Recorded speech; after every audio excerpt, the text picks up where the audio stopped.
Okay, we're now live streaming. Hi everybody, this is Ken Stevenson, one of the councillors for Fertissa, and apologies, I don't seem to be able to, I've come out of this meeting 2 or 3 times to come back in. I don't seem to be able to get the video to work, so I know that's a bit disconcerting, so apologies about that. I don't know what's happened with my computer. So if you're happy for me to carry on just now, we'll just proceed if that's okay.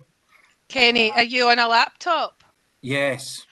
Sometimes there's a wee camera at the top of the screen, and there's a wee slidey bit that can sometimes slide over and cover your camera.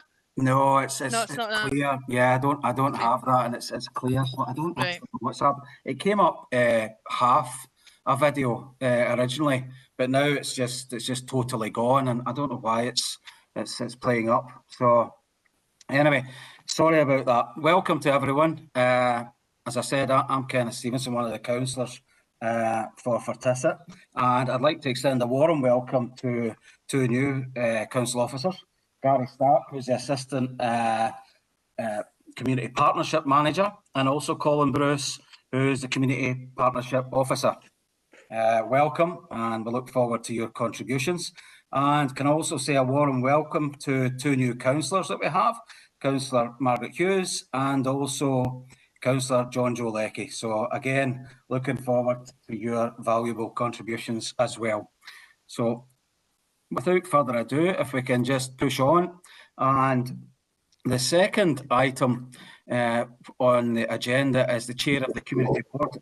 Now, it's me that's obviously sitting here just now, but what I'd like to ask, if there's any sort of interest, expressions of interest from anyone that would like to take the chairperson's role. It might not be tonight. Somebody might be interested, or they may want to be interested and take over tonight. Are there any expressions of interest for that? Don't all shout at once. Nobody. Tempting, but no. Sorry? I'm saying tempting, Kenny, but tempting, but no. Okay. I mean, you can have a think about it, and I think that we can think about. People can have a think about it before the next meeting, and if they were interested, then that would be great. I think it's better if people from the community are on as chair rather than a councillor sitting there. But certainly councillors can fill in the meantime if there's nobody coming forward. So. Chair, if you don't mind me saying, if anybody's interested and maybe but they're just a bit unsure, feel free to give myself, Gary or Colin a phone. We're happy to talk you through what's involved and what kind of to support people if they need a wee bit of support, or if they want a bit more information. Thanks for that, Leanne. I can assure people it's dead easy. No, but it's good development, and I think it would be good if somebody wanted to come forward from community. So if we'd like to move on just now, if we can go to agenda item 3, and that's apologies, if anybody has apologies. Hi Chair, I can list the apologies for tonight's meeting. So first of all, we've got Marlene Dixon, Harthill and Eastfield Community Council, Francis Kilgour, Councillor McCulloch, Dennis O'Keefe from Voice of Experience, Catherine Carson, Getting Better Together, Craig Bridges, Getting Better Together, and Mary McIntosh. That's great. Can I just say that Francis is from Shots Health and Wellbeing? Just so that can be minuted against her as an apology. That's the group she represents.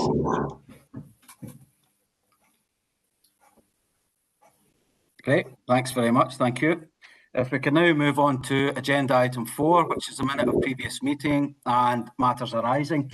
Now, there are 3 items here, and I believe that our people want to speak to that, and we may have a response from officers for that. But is there anyone else who has anything they wanted to add to those 3? Is there anything else that's been missed out?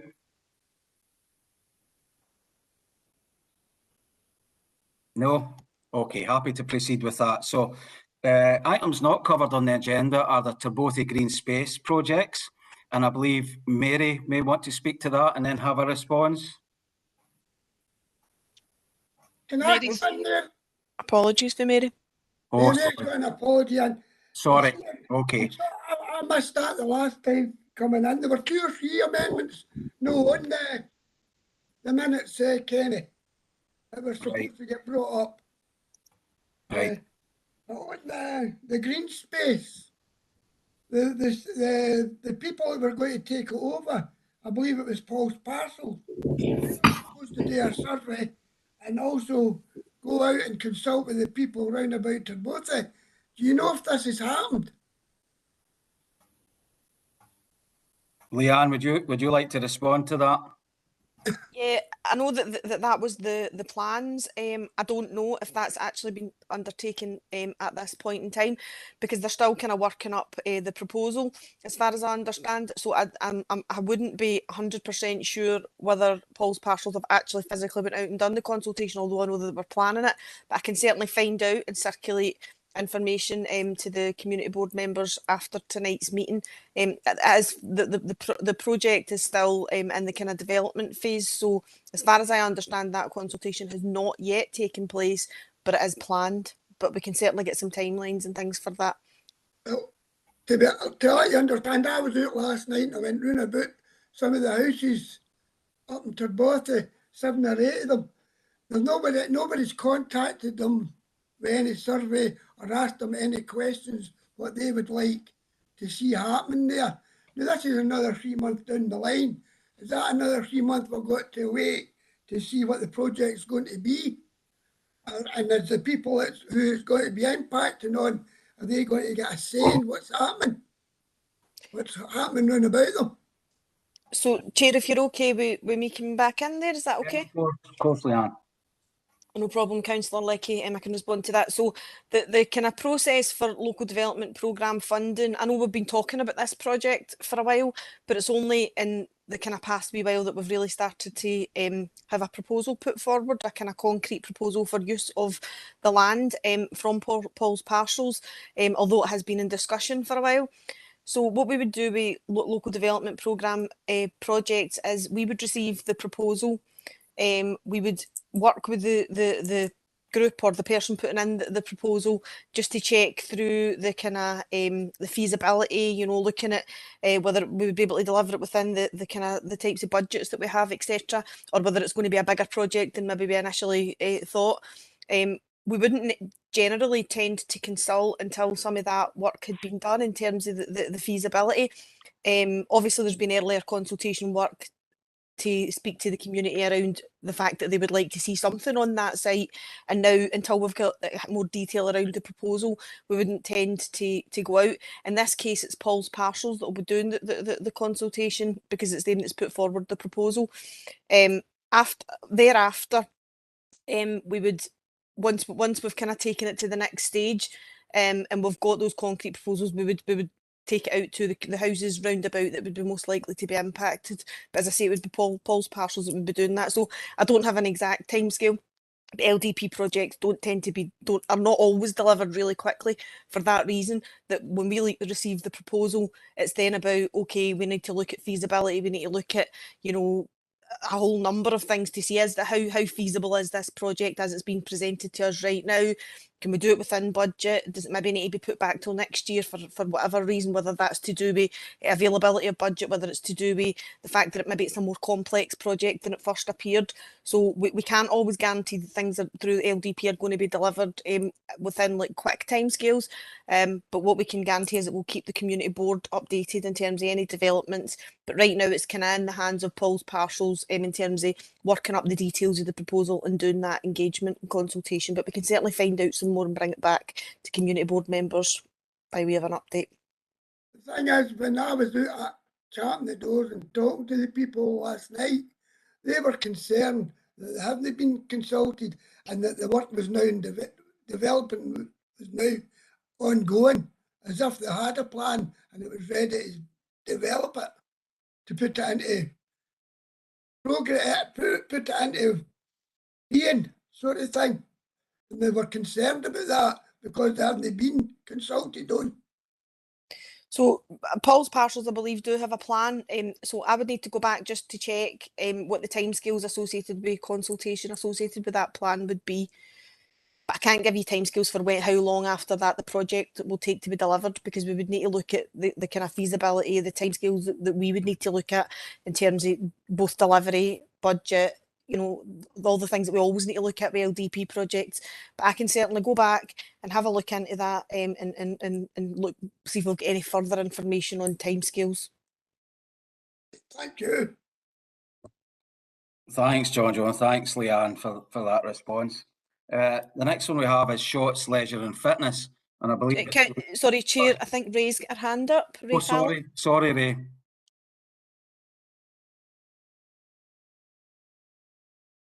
I think you're on mute, Ray. Sorry, I think my memory's a wee bit sketchy around that, because I think the last meeting we had, there was a proposed plan in from Paul's Parcels with a, you know, and it was decided that it was far too busy and it would go back to a redesign. There was leaflets went out. Do you remember that, guys? There was leaflets went out, and it was, you know, it was a really busy area that was proposed for that piece of ground. We felt it was just too busy for that, and it was supposed to go back then. So I don't mind, my memory's a wee bit different. Yeah, I think there was initial leaflets had gone out, but I think that I'm understanding that what Councillor Leckie's talking about is the later stage of the process. So I think they've done that earlier, a wee bit of kind of earlier engagement and consultation where they've sent out their leaflets. I think what we would be saying is, in terms of, so if you think of, for example, parking projects, we would do the feasibility work, even though we might have at an earlier stage had discussions and we know that communities want us to deliver that parking, for example, just to use a different example, but we would still, at the point where we're just about to start to kind of deliver the project, we would still think about the people who would be most directly impacted, so the people living round about. So we would probably go back and just check with them and say, look, this is the kind of the plans, and how, you know, just to make sure that they're aware of what that's going to look like, and that we can discuss any concerns or any kind of any issues that they have. So I suppose there has been early consultation, but it was kind of the later stage that we're talking about. Sorry, if we could see any new drawings, that would be absolutely great to receive what is going to be proposed to be on that bit of green space, because it was just too busy before. Thanks very much. I'll go back for an update and share what information that we can with you. Thanks you. Ray. I think Nana wants to come in. Nana. Hi, yeah, at the last meeting that I was at, I had asked, we didn't know it was Paul's Parcels at that point, who were going to be putting in the proposal, just that somebody else had came in, and I had asked at that point then what would be the process, what would happen, and I was advised that there would be a consultation with the people in the area, with the people who were going to be doing it, and that then they would put their proposals forward. So after that, there was a leaflet drop. It showed what it was they were looking to do. But my understanding, that other than that, there hasn't been anything. And I've got to say that the language used, and I did raise that concern, the language used on the leaflet drop, and I think it was on Facebook as well, sort of suggested that it was a done deal. It was kind of like, this is what we're doing. We're just grateful for all the support that we've had from everybody. And we're just hoping that we're just looking to go on to the next process. So that, and I did raise that concern, and I got a letter back from them. I sent an email to Paul's Parcels with the concerns that I specifically had, and they did respond, and they did say that it was in the early stages of the proposal, but they didn't say whether or not there would be another consultation. I can't quite remember. They didn't specify how that would be done, but I just wanted to clarify what you're saying, Leanne, now is that, yeah, that was their initial proposal, but they will be coming back before any work is done. They will be coming back to consult with the people who live in the local area before anything is agreed. Is that what you're saying? Well, I think that we've got the agreement in principle that the project will go ahead. The proposal's being worked up. There has been early consultation. I think what we're saying is it's up to Paul's Parcels to engage. We would expect as part of the LDP process that they would engage with the community, not necessarily to say, do you want this or do you not want it, because there has been earlier engagement around people, you know, the fact that there is support. They have communicated with the community at an earlier stage. There is a will within the community, as far as I understand, to do something on that site, and Paul's Parcels have come forward with a proposal to do that. So as far as we're concerned, as long as it meets the criteria and it's a feasible project to be delivered, it will be delivered. But we would be expecting Paul's Partials to be engaging with the community throughout that process to talk through any concerns or any issues that people might have, and to identify solutions where something might come up that might be identified as a challenge for people who live round about. So when you say there was an earlier consultation, are you talking about something prior to the leaflet drop? So, you know, That's what I'd heard of it, because up until that point I didn't know who was proposing what up until that point. So that was the earliest I'd heard of it, and because I live in the area, that was when I got the postal drop for that. So I'm not sure what previous consultation you're talking about. So as far as I understand, there was obviously the initial request for something to be done on that particular site. There was then discussion with the local community about whether they wanted to do that, to have something done with the site. It wasn't necessarily delivered by Paul's Partials. I don't think at the very early stage. I think there was some consultation and engagement that took place. Paul's Partials then came forward with a proposal, and we started to engage with Paul's Partials at an earlier stage, and that proposal is now been kind of put forward to us, but the money's been allocated. There's been an LDP money allocated for a while to do something on that site, and Paul's Partials have came forward with a proposal.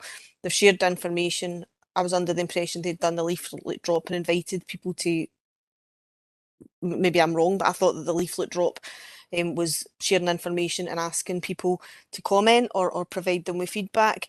Yeah. And I did ask for feedback, but just to the earlier previous consultation, I know that TS Housing had came down with a previous proposal. I mean, I've got to forgive me because this is only my third meeting and I'm still not really sure about how these processes work. So I do apologise if I'm repeating myself or if I'm just not getting it. But the last time I had spoke about it to you, I know that TS Housing had came out to us. I'd spoke to them at the doorstep and had told them what my proposals were. I thought at that stage, you know, there wasn't a decision made on what was happening. I think there were several people had came up with several ideas that they felt would be suitable for that bit of ground. So I've maybe skipped a stage because I thought that what would happen then would be those people would come back and say, this is what they're going to go to the council and say, this is what everybody's looking for. These are the things that they would like. And at some point, somebody would speak to us and say, well, this is what the majority are asking for, or this is what we've agreed, and then it would be put out to people to say, or even in between there, it would be put out to organisations to say, do any of you want to take any of these projects on board, or the council would take the project on board. But it all seemed to be a wee bit shrouded in secrecy, because the last time we spoke about it, you didn't disclose who it was. You just said that somebody else had came in sort of last minute with a proposal, and this was what was getting looked at. But it looked like so I'm not really sure how did Paul's Partials get to be ahead for it? How was it them and not any other organisation? Why was it not put out to other people for them to put something in? And why was the people who came up with the ideas in the first place, i.e. the residents like myself, why were we not kept informed? How do we find out about that consultation was? Sorry, there's a lot in there. so no, it's fine. If you don't mind, Chair, I'll just respond on this. No, that's I feel fine. like I'm talking a lot. Go on. So I think just to clarify, there was an earlier discussion, as far as I understand, because I wasn't necessarily as involved at that early stage. So this is my understanding. As far as I understand, and feedback from the team would lead me to believe that earlier discussion, there was earlier engagement through TS Housing, and that there was a desire to do something with that site. I think it was made clear from the council's perspective very early on that the council will not be maintaining that site. The council won't be doing anything and won't be investing in or maintaining that site. So if the community wanted to retain use of that site for the community, then a community group or organisation would need to take that on as a project, and would need to take it on as entering an agreement with the council for use of that site, and kind of front that project, if you like. So I think there was early discussion, as far as I understand, with the people who'd submitted the proposal, followed by then some discussion with local groups and organisations. I think there was discussion with residents, as far as I understand, about the fact that there would need to be a constituted group behind that proposal to take it forward for us to be able to fund the project, but also in terms of a group being able to kind of take on the kind of management, I suppose, of that land, if you like, because the council had made it clear very early on that it wasn't an option for the council to kind of lead on this project or to do anything that would involve any kind of maintenance from the council's perspective. So I think from my understanding, there was discussion with local residents, and that there wasn't really any of the local residents who particularly wanted to form a group and to take on that responsibility. Similarly with those who had submitted the kind of earlier proposal and kind of ideas around doing something with the site. Then the team had started to engage with other groups and organisations who are constituted to say, look, you know, is there an opportunity to look at doing something else on the site, or to do something on the site to keep it for the community? And I think Paul's Parcels came forward with a proposal. So there was that discussion around other, you know, with the residents and with the people who at that earlier stage had started to instigate discussion around the use of this site.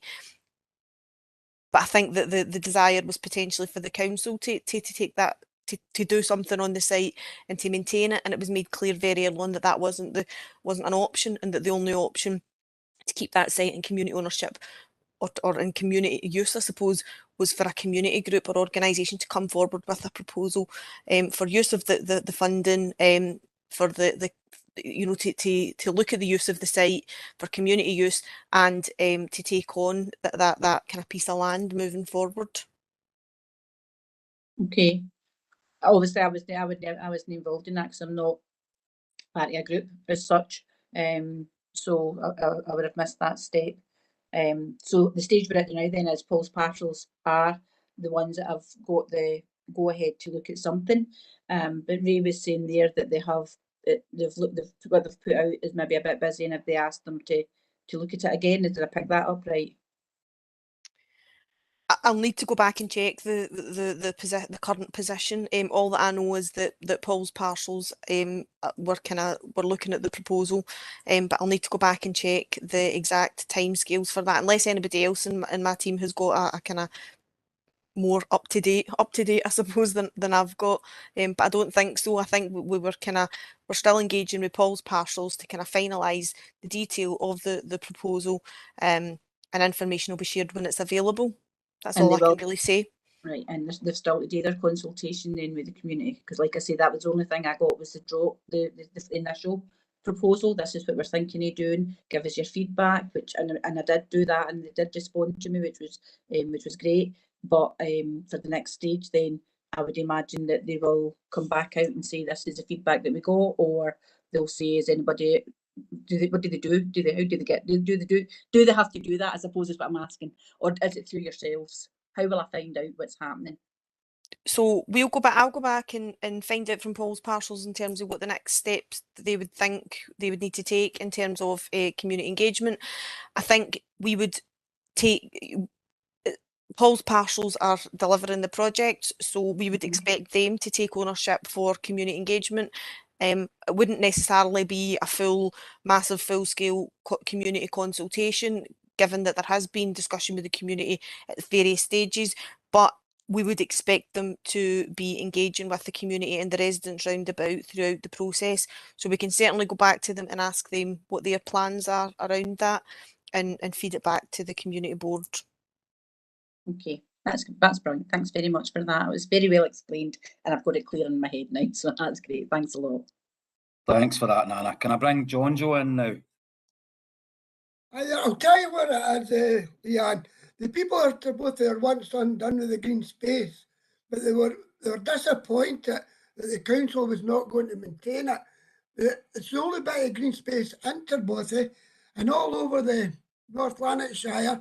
The council are maintaining other areas doing other things, and yet Torbothy are feeling left out, that they're not getting their only wee bit of green space maintained by the council. They feel they're getting through to the side.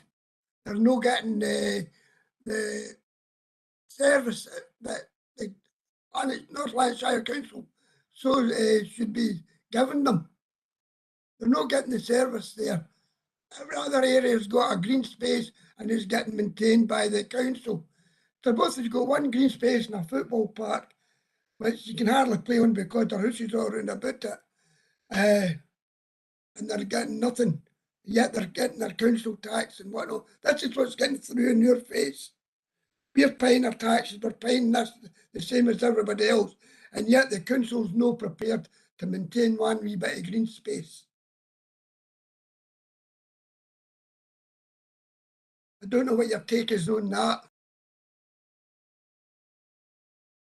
I mean, we'll note the point that you've made, Councillor. I suppose, you know, the decisions we made in terms of that particular piece of land from the council's perspective, you know, we can't particularly comment on that or take a view on that right here, right now. And I suppose we know what the feeling is around that. You know, that was made clear through the earlier discussion with the community around this particular piece of land. But we are where we are in terms of the fact that the council will no longer be maintaining that particular piece of land as surplus. And if the community want to keep that piece of land for community use, we have been trying to work with you to find a solution and to find a way forward with that.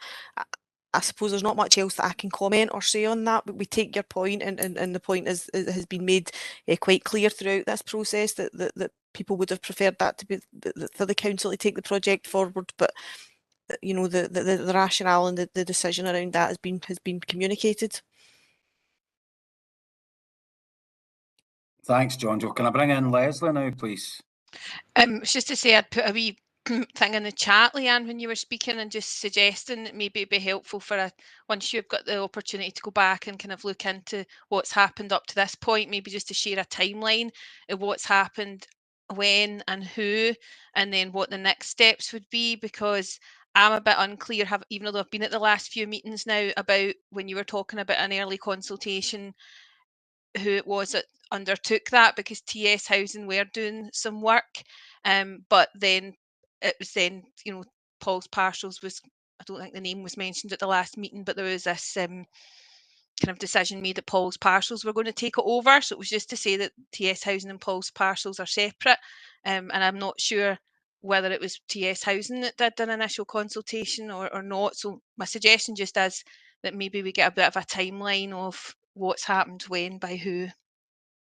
Paul, TS Housing, I've got nothing to do with the Paul's Parcels proposal. Oh no, absolutely.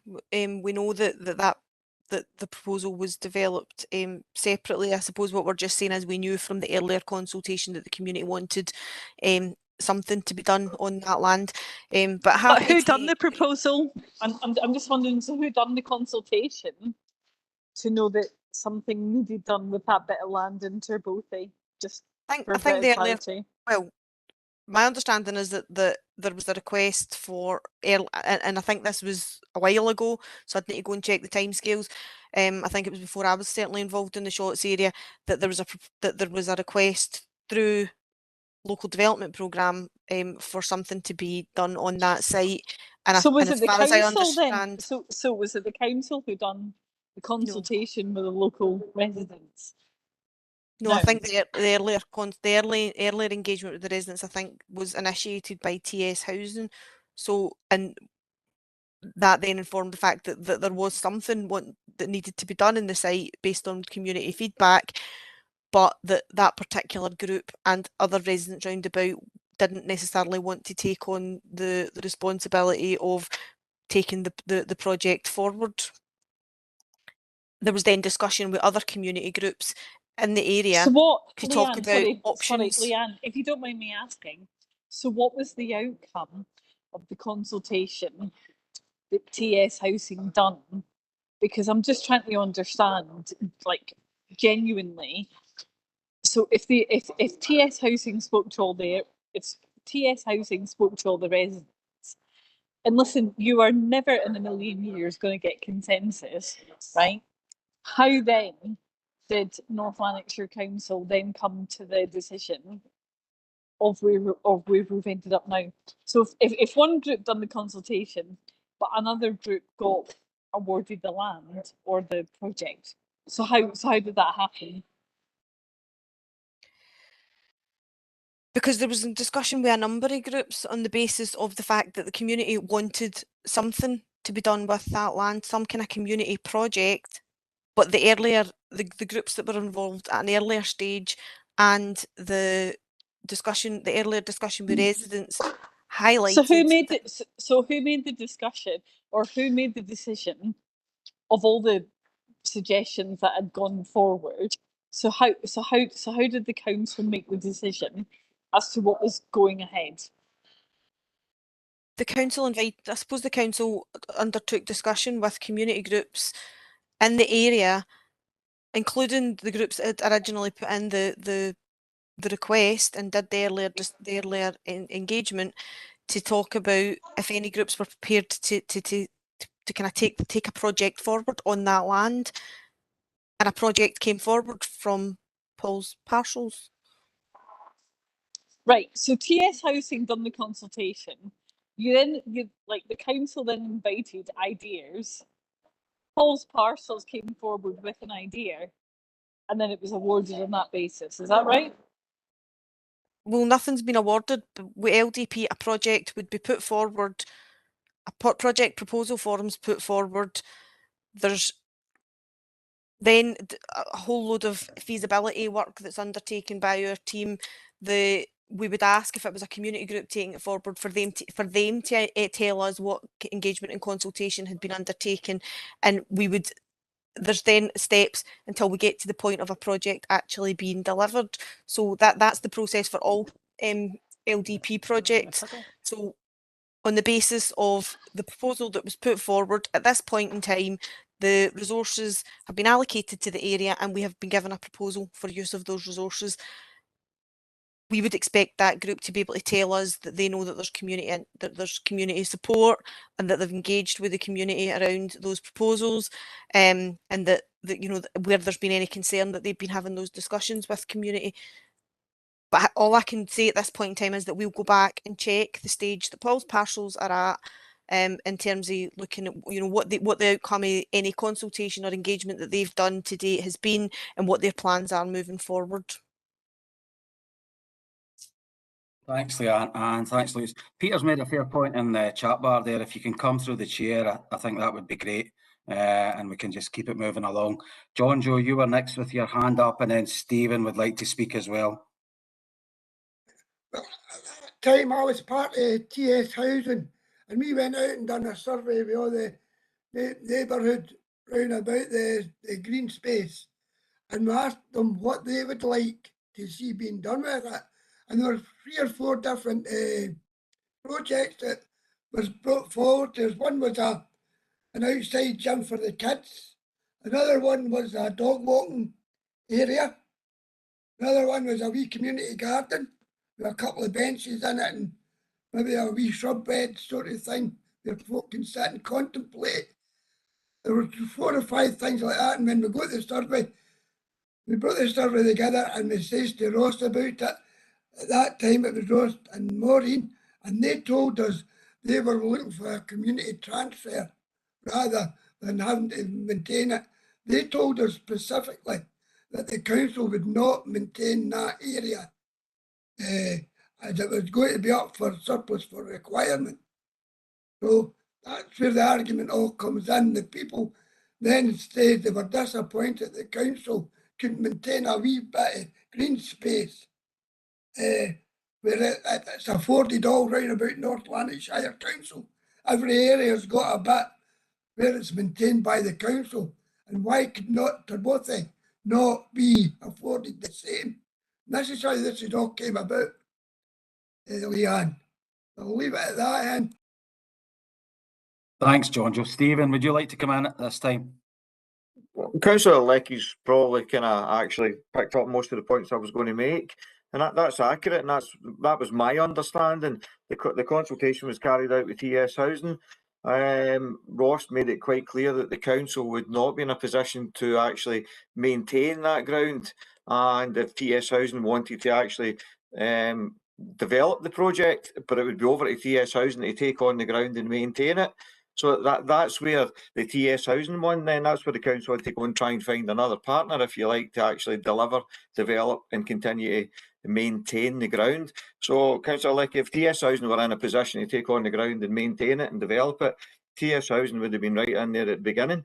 But the issue, so they did the consultation 100%. The community wants something done. The council's now trying to deliver on the community wants something done, but the council have also made it absolutely clear the ground was declared surplus to requirements, and it would require someone else to come in and actually maintain that in the future. So that's why it's ended up with Paul's Parcels, who, my understanding is, then came forward and said they can deliver the project and they would be able to maintain and for the ground to be looked after from them. Stephen, if you don't mind me asking, so who made the decision? Louise, could you, would it be okay just to stick your hand up, or we'll just try and keep it. Yeah. Sorry, going through the chair. Apologies, going through the chair. So who made the decision then that, regardless of the consultation, I'm just trying to understand or get clarity around the process about the fact that Paul's Parcels were chosen as the partner to develop, maintain, monitor, whatever, the green space at Turbothy.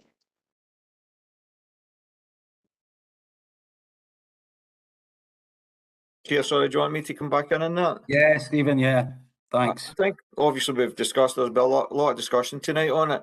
I think the commitment just now is that Leanne will go away and get the timeline and do a report back to the board in terms of the timeline, what happened and where it happened. Ross, as everybody knows, has been on here. Ross was heavily involved in the project. We're only aware of the overall principles just now. So I think, obviously, Louise, so there's no further misunderstanding or whatever. And I think Nana had asked for it as well, wasn't it? That we actually come back, the full timeline and what's going to happen moving on here, how we got here and what's actually happening. Hopefully that will clarify it all. Thanks for that. I appreciate that. Thanks. If we can move on to the next item not covered by the agenda, and that's Shots, Leisure and Fitness. And I believe that was you, Louise, that wished to speak to that. Yes, good evening, Chair. Apologies that I don't have my camera on, and apologies for the background noise. I suppose it's just a general point as a user and patron of Shots Leisure Centre. It's become kind of like increasingly obvious over the recent weeks and months that the number of classes have diminished.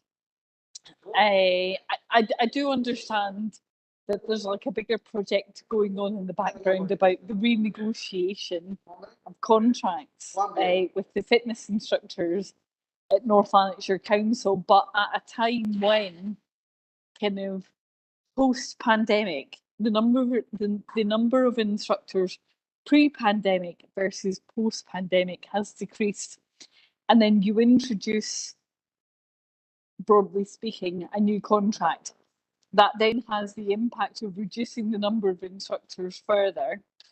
And if you reduce the number of instructors further, it then reduces the number of classes being put on.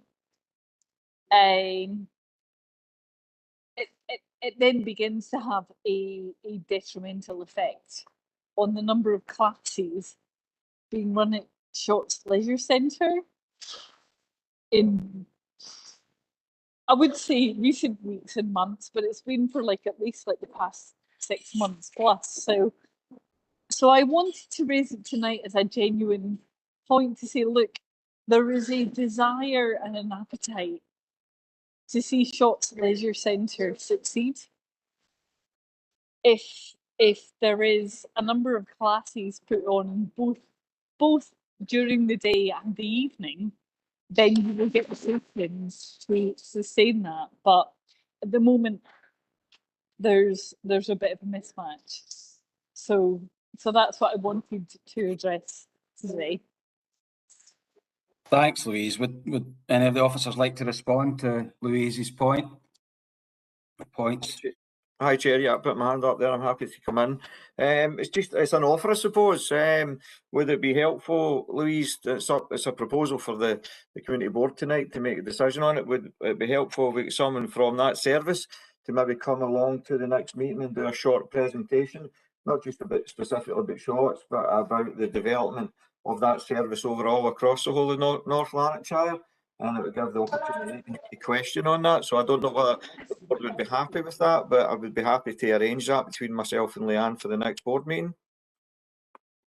Stephen, thank you very much. I know that we've spoke separately on this issue a couple of times, and I appreciate your time and the effort that you've put into kind of helping and engaging, and for that I say thank you. I have asked on a number of occasions if a representative from North Lanarkshire Council could attend a community board meeting. And it's not a case of holding someone's feet to the fire. It really is not. It's more a case of saying, look, the people of Shotts have an appetite and a desire to use the leisure facilities and maximise them. But at the moment, there is a complete mismatch. And my requests so far haven't been met with a yes. But listen, hand on heart, in the spirit of being positive, working in cooperation, I would absolutely love for someone to come along, maybe not give a verbal update, just come along and just engage with the community and be like, look, here is what we're doing, or actually, here's the problem, here's what we're trying to do to address it, and just give an update along the way. You know, because I'm not expecting, or I don't think anyone is expecting, instantaneous results overnight. It's all about being realistic and building it up over a period of time. So the offer's out there then, Chair, that for the next meeting then we'll get someone from that service to come along, do a short presentation, and can take a Q&A then as well. If the board's so minded to do that, we'd be happy to do that then, Louise. Thank I think you. that would be. Sorry, Louise. I think that would be good, Stephen. I think Leslie's making a point there as well, that she joined to go to a particular class and then finds out it's not run for over 6 months. So I think it would be good to have somebody along just to speak to that. So if everybody's agreeable, I think it would be good to have that arranged.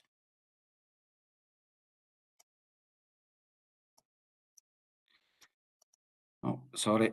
And if we would like to move on to the next point, and I believe it was Mary who wished to speak to this, which was the housing developments and meeting with planning. Is there anyone else on the meeting tonight who would, obviously Mary's not here, that would like to speak to that? Or would they like to hold it over? Or feel free to let me know your feelings on that one. Kenny, if you sorry, going through the chair, if you don't mind me asking, so what is it you mean by planning? I don't know what the points were. I believe, well, I would imagine that Mary has spoken to officers about it. I mean, I would imagine they may have prepared a reply for that, but I believe that, you know, Mary would want to speak to it. So I guess it's up to the meeting, you know, would you want to bring it back, or would you like to, maybe if they have spoken, or John Joe's got his hand up, he may know the points that Mary wanted to bring forward, and we may have a response from officers. Would you prefer to do that tonight? Well, perhaps in the spirit of, if Mary's not here, could we defer it to the next meeting? And but on the basis of the points this evening are covered that Mary wanted to bring up, then we can disregard it and move on for the next meeting, perhaps. Okay. John Joe, did you want to come in? You're on mute. You're on mute, John. I think it was to do with 2 or 3 projects in the pipeline, and there's year 3 priorities getting done before year 1 priorities and year 2 priorities. They're all over the place. We don't know what's happening. And I think that's what Mary's point was. How can you change from one a year 3 to a year 1. And then a year 1 going back to a year 2. See all the different projects, like say the Stain Corner, the Torbotha Road, and there were parking issues down at the Stain Corner. Yeah. I think, Georgie, you were part of TS Housing, so you would know what Mary wants to talk about. I mean, Louise had said, you know, would she wish to speak at it maybe the next time? Yep, We should bring it back and give Mary the opportunity to do it then. Yes, I'll go with that. Okay, thanks for that. Appreciate that. Okay, so if we move on, if we can move on to agenda item 5, which is community matters. So input and agenda items from the community groups. And the first one is the Traveller site on Rose Hall Road. And Louise, I believe you wish to speak on that.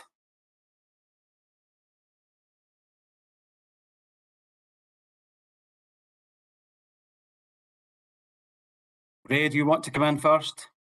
Yeah, I'm absolutely disgusted at the lack of communication between the residents in Rose Hall Road and surrounding streets from councillors, from North Lanarkshire Council. Nobody's saying what's going on. Nobody's communicating with the residents. Everyone's left to speculation. I've got concerns that things may spill over if it becomes confrontational because of lack of communication. Communication doesn't mean to say that you've taken everything in great detail. It can just be to say that it's been looked at and legislation is in place and rules and regulations need to be followed. So where are we at? Who's communicating with the residents and surrounding streets of Rose Hall Road? This is affecting people's lives in a huge way, and it's just no right. It's awful. Okay, thanks for that, Ray. I think, you know, from a councillor's perspective, obviously Margaret and John are just in. But what I can tell you is that, yes, I have spoke to residents about that. I wasn't alone as a councillor with that. I won't speak at it at an open meeting tonight. I don't think that that's fair. If people come to me with an inquiry, then that stays between me and them. It's private. But what I would say is that if anyone comes to me from any other local residents and wants to speak about that, then absolutely fine. But maybe the officers who want to speak on behalf of the council or planning, if that's okay. People just need to have information. Kenny, I've got a house there. Nobody spoke to me. Yeah, well, I think, Ray, you know, there have been residents that have approached myself. I know they approached Councillor Quigley when she was there and also approached Councillor McCulloch. And then we had discussions with the council through planning, etc., and then fed those back to those residents that actually approached us. Residents are actually coming and asking me, and I don't know. Well, I mean, it's very easy to contact me, Ray. You know, my number's out there, my email address is there. I sent everybody emails early today, so I haven't heard anything back. I appreciate just today. I appreciate that. It's just today. I know, and I have had discussions with residents from the area, and I would prefer, you know, those things that come through surgeries or phone calls or emails as a private discussion between me and them, and I won't bring that into the public domain. But happy to speak to you about it. If you contact me, then I will speak to you about it. I think that that's important. So you can speak in general and say what's going on, and I think that, well, what I will pass over to the officers in a second or two. There's lots of people who want to come in there, but planning are aware of the situation and things are moving forward with them. That's all I'm willing to say on a public forum like this. As a community board? As a community board, yes. I think you have to, with all planning issues, you have to be very, you know, careful. You know, planning, when you go into that committee, it's quasi-judicial. You have to be very careful when you profess any sort of views on planning. But let me say, Ray, that I have spoken to residents and I know their concerns. I've spoken to them. You know, I've been on the phone, you know, it's an hour, 20 minutes, an hour and a half with some people because they are so concerned. And I understand that. And I have been dealing with it. I'm not asking for anybody's personal opinions on what they're saying to you, Kenny. I'm asking in general, is there a time scale? what is the council and the community councillors doing? What is the general feedback? And I don't mean in great detail, a simple communication. Well, I think that from the council's point of view, we've certainly been working with planning and other agencies, and that's all I would like to say on this forum. But there may be a response. I don't know if, because obviously it was an agenda item, so there may be a response. I see Stephen has his hand up there, but Councillor Hughes, Margaret would like to come in first, so maybe I can bring Margaret in, and then I'll go to Stephen and see if there is a response from the council. Margaret, would you like to put your Hi, thoughts Kenny, across? thanks. Hiya. Yeah, well, as you know, I'm only in, that's my third week, I think, and I do also work for the MSP. I did have a conversation with some people tonight from the community, just prior to coming on to this meeting, who raised concerns about the development at Rose Hall Road. So I've had spoke to them for half an hour because I had to come out to this meeting. They certainly gave me an idea of what's happening, their concerns. What I can say is that, the Neil, and obviously I have to be very careful what I'm saying here because I'm speaking in a different context then, but contact has been made with the council, and as far as we know, it's getting looked into. I'll certainly maybe speak to you later, Kenny, separately, because you've obviously, been here longer and maybe had more inquiries, so I might speak to you separately about it. But just to let you know that I have been speaking to people, I'm aware of it, and that, contact has been made regarding the issue.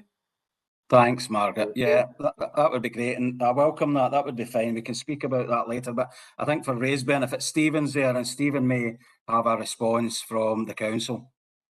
Aye, thanks, Chair. I can't say a great deal more than has already been said.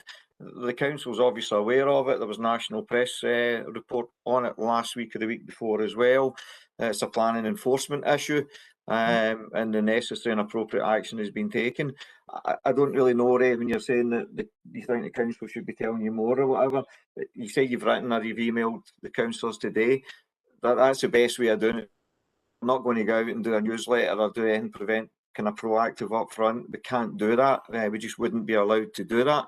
But if you do contact elected members or you contact the council services direct, we absolutely will tell you where we're at to a certain extent. But where we're at right now is it's a planning enforcement matter, and that service is dealing with it. It's comforting to know that the people have been in contact and there is communication.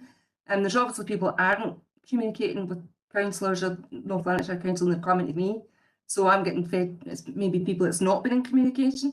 But I just felt that I had to raise that people are concerned and they're coming through people like myself because they know I've got a house there. I don't live there, but I've got a house there.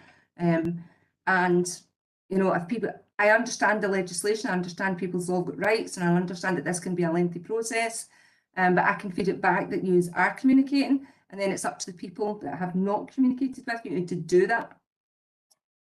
Thanks, Ray. Thanks for that. Is there anyone else would like to speak on that item on the agenda? Have we lost Louise? Has she lost her connection? Yeah, possibly. Okay, maybe if Louise comes back on, we might be able to bring her back in on that. The next item is the LDP Quad Bike Initiative, and I believe Leslie wished to speak on that. Leslie? Yep, thanks. I had some questions just following on from the presentation at the last meeting. We were the first board, I think, to receive that presentation because we were the first in the cycle the last time, and I believe it then was presented to other boards. And obviously we've had some time to digest that and think about it.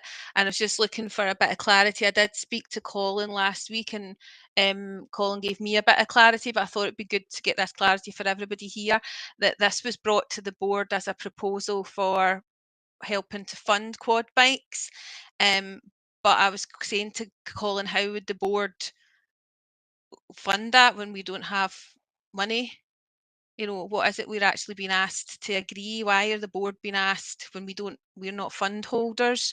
And at what point is there a vote, and who would take that vote, or how this initiative would be provided for? So maybe somebody from one of the council officers could jump in and just clarify that.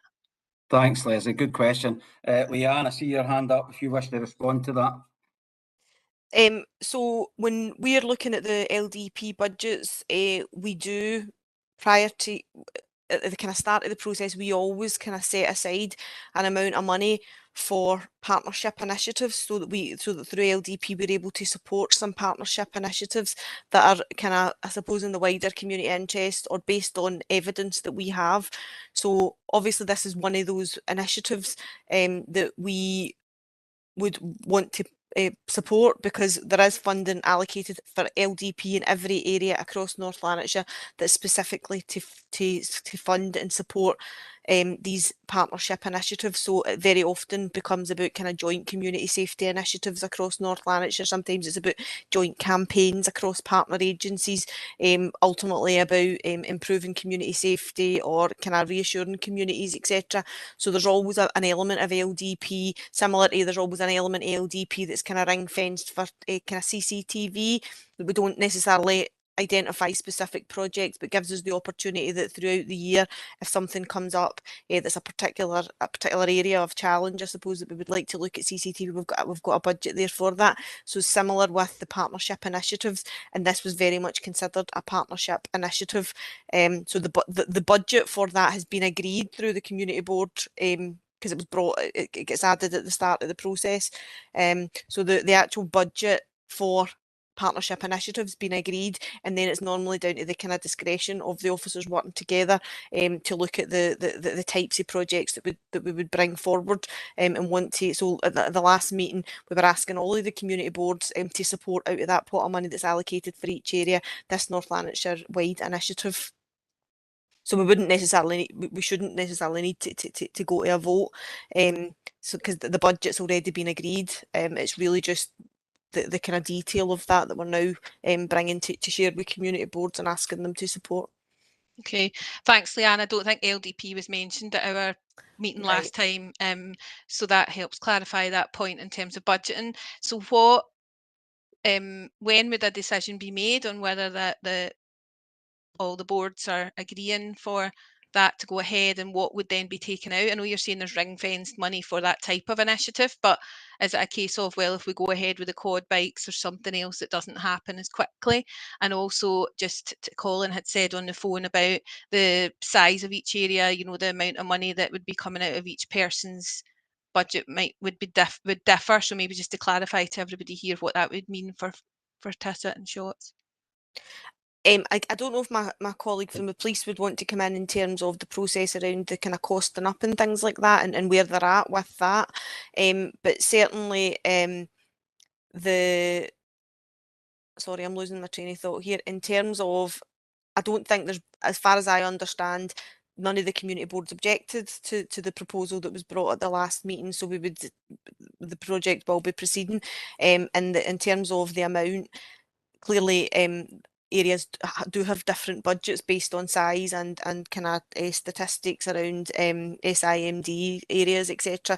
So I think it would probably be proportionate, but I don't think, as far as I understand, but my colleague from police, Alan Mulholland, can potentially come in and clarify if we've got any further in terms of the exact details and costing around that. It might just be that I've not been involved in that discussion in that level of detail, but certainly the amount would just be kind of looked at across the board and based on the overall cost. But I don't know, Alan, if you wanted to come in and say anything about that.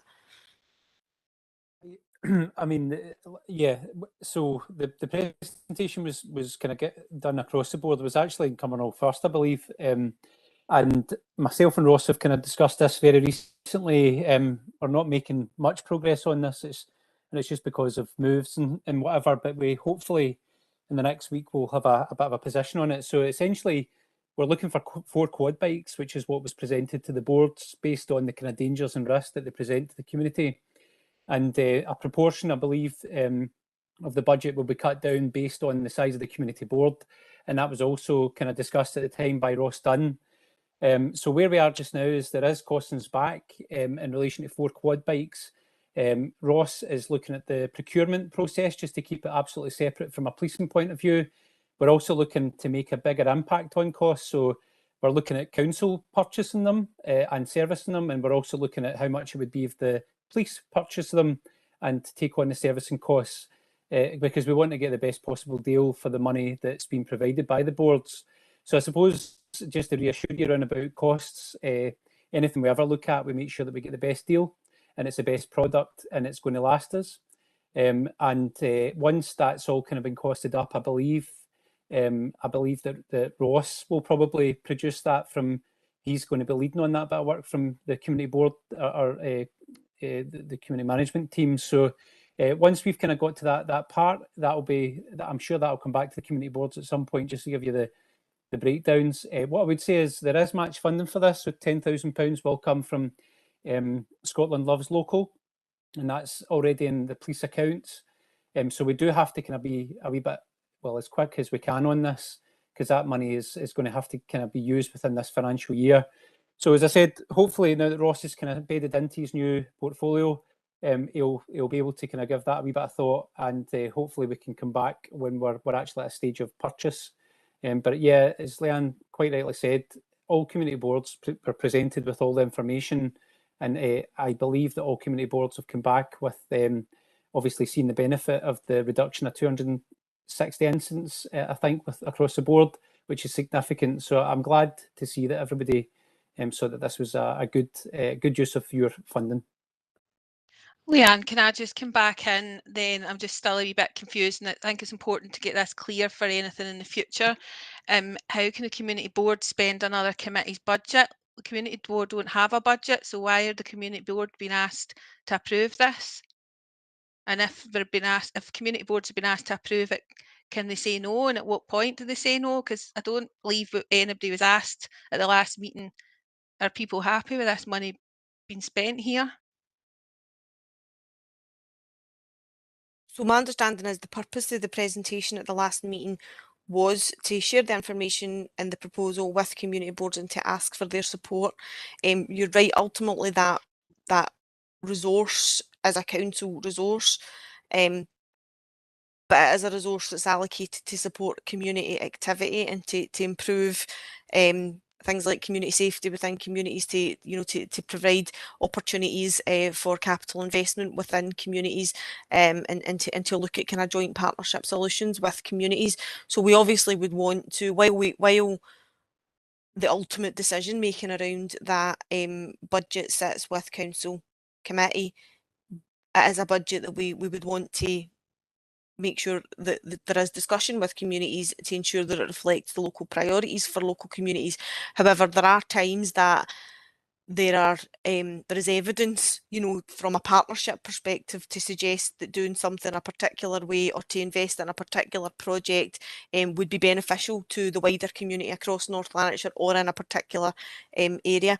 So I suppose it is really about us making sure that we need to have obviously the governance and the accountability in place in terms of the council's position, and the council needs to have all the kind of checks and balances in place, and ultimately needs to take ownership and decision making around that budget. But it is a budget that we have specifically said is about supporting communities, so we obviously want to be bringing it to the community board and making sure that there's at least dialogue and discussion, and that communities are at least understanding some of the proposals that are put forward. So it's like proving the concept of this project then, really. And I just want to come in and say to Alan, thanks for that update, Alan, and for the figures about the reduction. It's good to hear that. And I don't want to be coming across this evening as if I'm by any way challenging the how good a idea this is. It's about thinking about how it's presented, and I do appreciate we were the first board to get that, and as as things are delivered several times and other people ask questions, then it becomes a bit clearer. So I really wanted just to kind of get some clarity around that funding and thinking about future situations that are similar, so that people here totally understand what we're being asked to do and where money's coming from.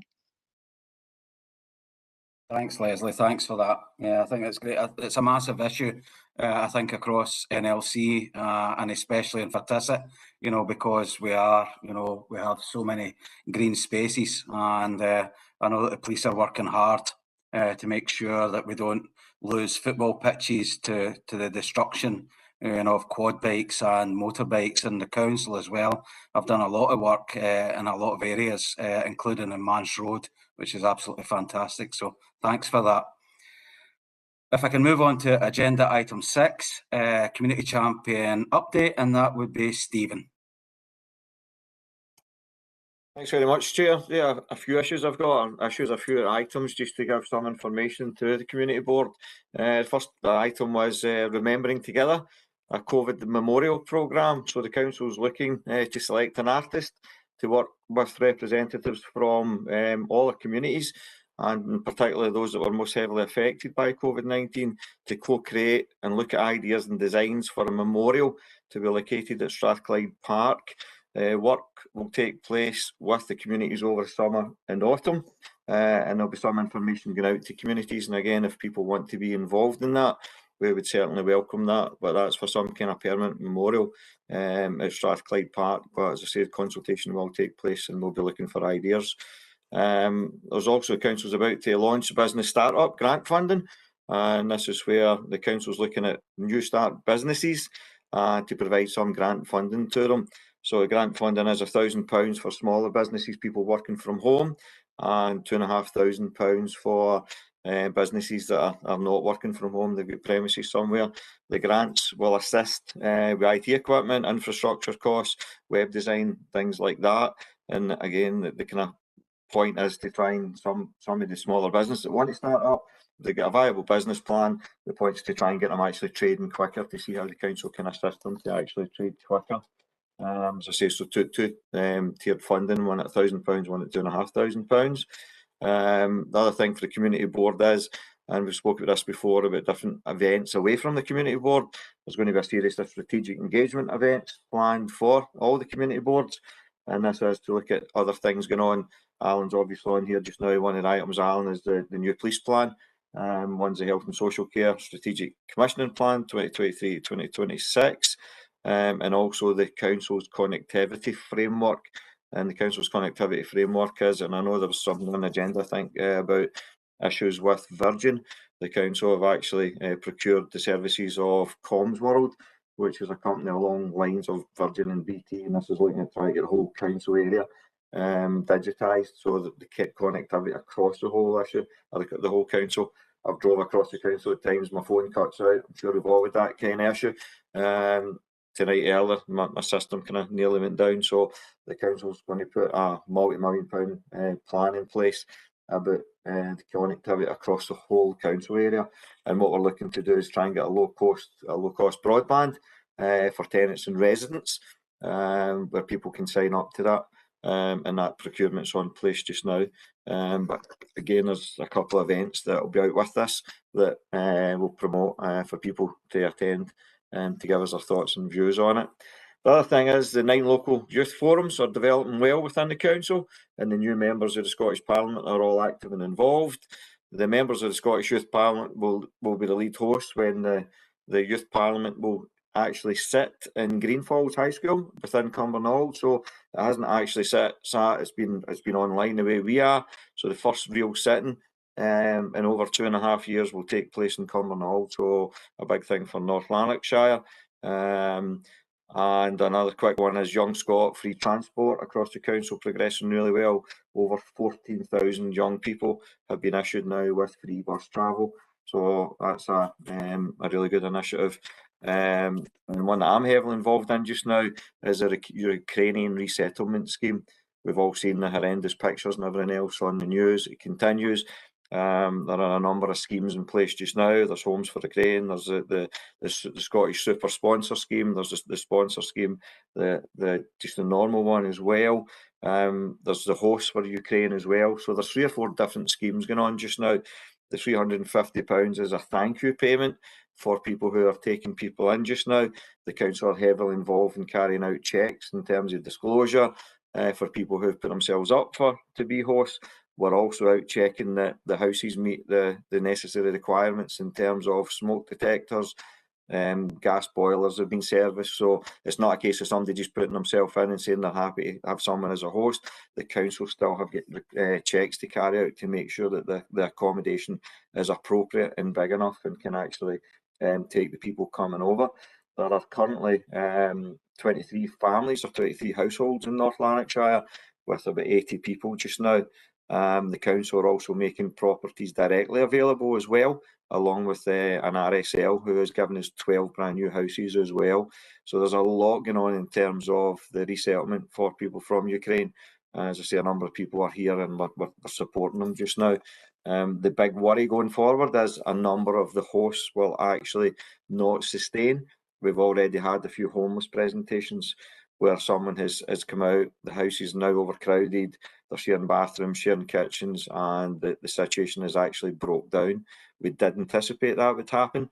In Aberdeen, 100 families arrived, and within a 2-week period, 10 families actually declared themselves homeless. So the number of families in North Lanarkshire just now, we have already actually received a few requests and a few homeless presentations, but we're prepared and ready for it.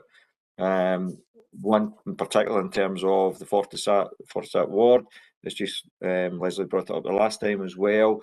It's the works at Allington Primary is nearing completion. It's anticipated it will be fully complete first week in July. The school fully opening then again for after the summer for returning back. And Chair, that's pretty much me today. Thanks, Stephen. Lots of good information and lots of good initiatives there. Leslie, would you like to come in? Just going to thank Stephen for mentioning Allington Primary, because I did email the council last week for information. I'm yet waiting on a reply. So it's the Allington mailbox. It was set up for parents to use during this stressful time. It's been over a week since I mailed them, so it's really helpful that you have clarified that. We're obviously coming to the end of the school year, just thinking about August and how to prepare the children for what's going to be happening next. So it's really important that we do know that. So thanks. Thanks for that, Leslie. Anyone else like to make comment on any of the points that Stephen raised? Okay, thank you. If we can move on to agenda item 7, and we're looking for any updates from people here. So the first one I have is community engagement and community safety. Sorry, Chair, could I possibly just maybe come in just to give like an introduction to the updates? Sure, no Is that problem. okay? I think Yeah, it was just to if you don't mind, it was just to kind of make the point that you probably noticed that we've tried to kind of change the agenda around a wee bit just to trial what we're looking to do over the next kind of few months, and certainly in time for the next cycle, we will have a kind of more structured approach to how we'll be able to report on the LOIP priorities. There will be the kind of progress tracking kind of framework that will sit behind, and we'll work with the subgroups on to develop, and in terms of providing more structured kind of updates, because obviously the LOIPs sit under the community empowerment legislation, and we do have reporting requirements, so we need to make sure that we've kind of got that right in the background. So you'll see that the community board agenda, you'll see over the next kind of cycle and thereafter, we've started to introduce it at this cycle, but moving forward the agenda will be much more centred around the LOIP priorities, clearly with still opportunities and still the community matters agenda item to make sure that communities still have the opportunity to raise any issues of particular concern or any information they want to share. But we will certainly be making sure that there's more of a focus on the kind of those updates around the LOIP priorities, just to make sure that we're meeting our kind of requirements, but also just to support the subgroups, to make sure that they're able to provide updates in a way that suits the needs of the subgroup, but also gives a bit of consistency in terms of the types of information that's shared. So it was just to kind of introduce it in that way, Chair, just to say that moving forward, you will start to see threaded throughout the agenda that the LOIPs will become much more kind of central to the delivery to the agenda, the delivery, and even the work with partners and the partners updates will start to be coming through the kind of LOIP updates and under the LOIP priorities, with opportunities to have specific items on the agenda moving forward. So it was really just to kind of highlight that to you, and we will be just kind of trialing that and seeing kind of how it works moving forward, but with the big focus still being on community input and community matters over the kind of coming months.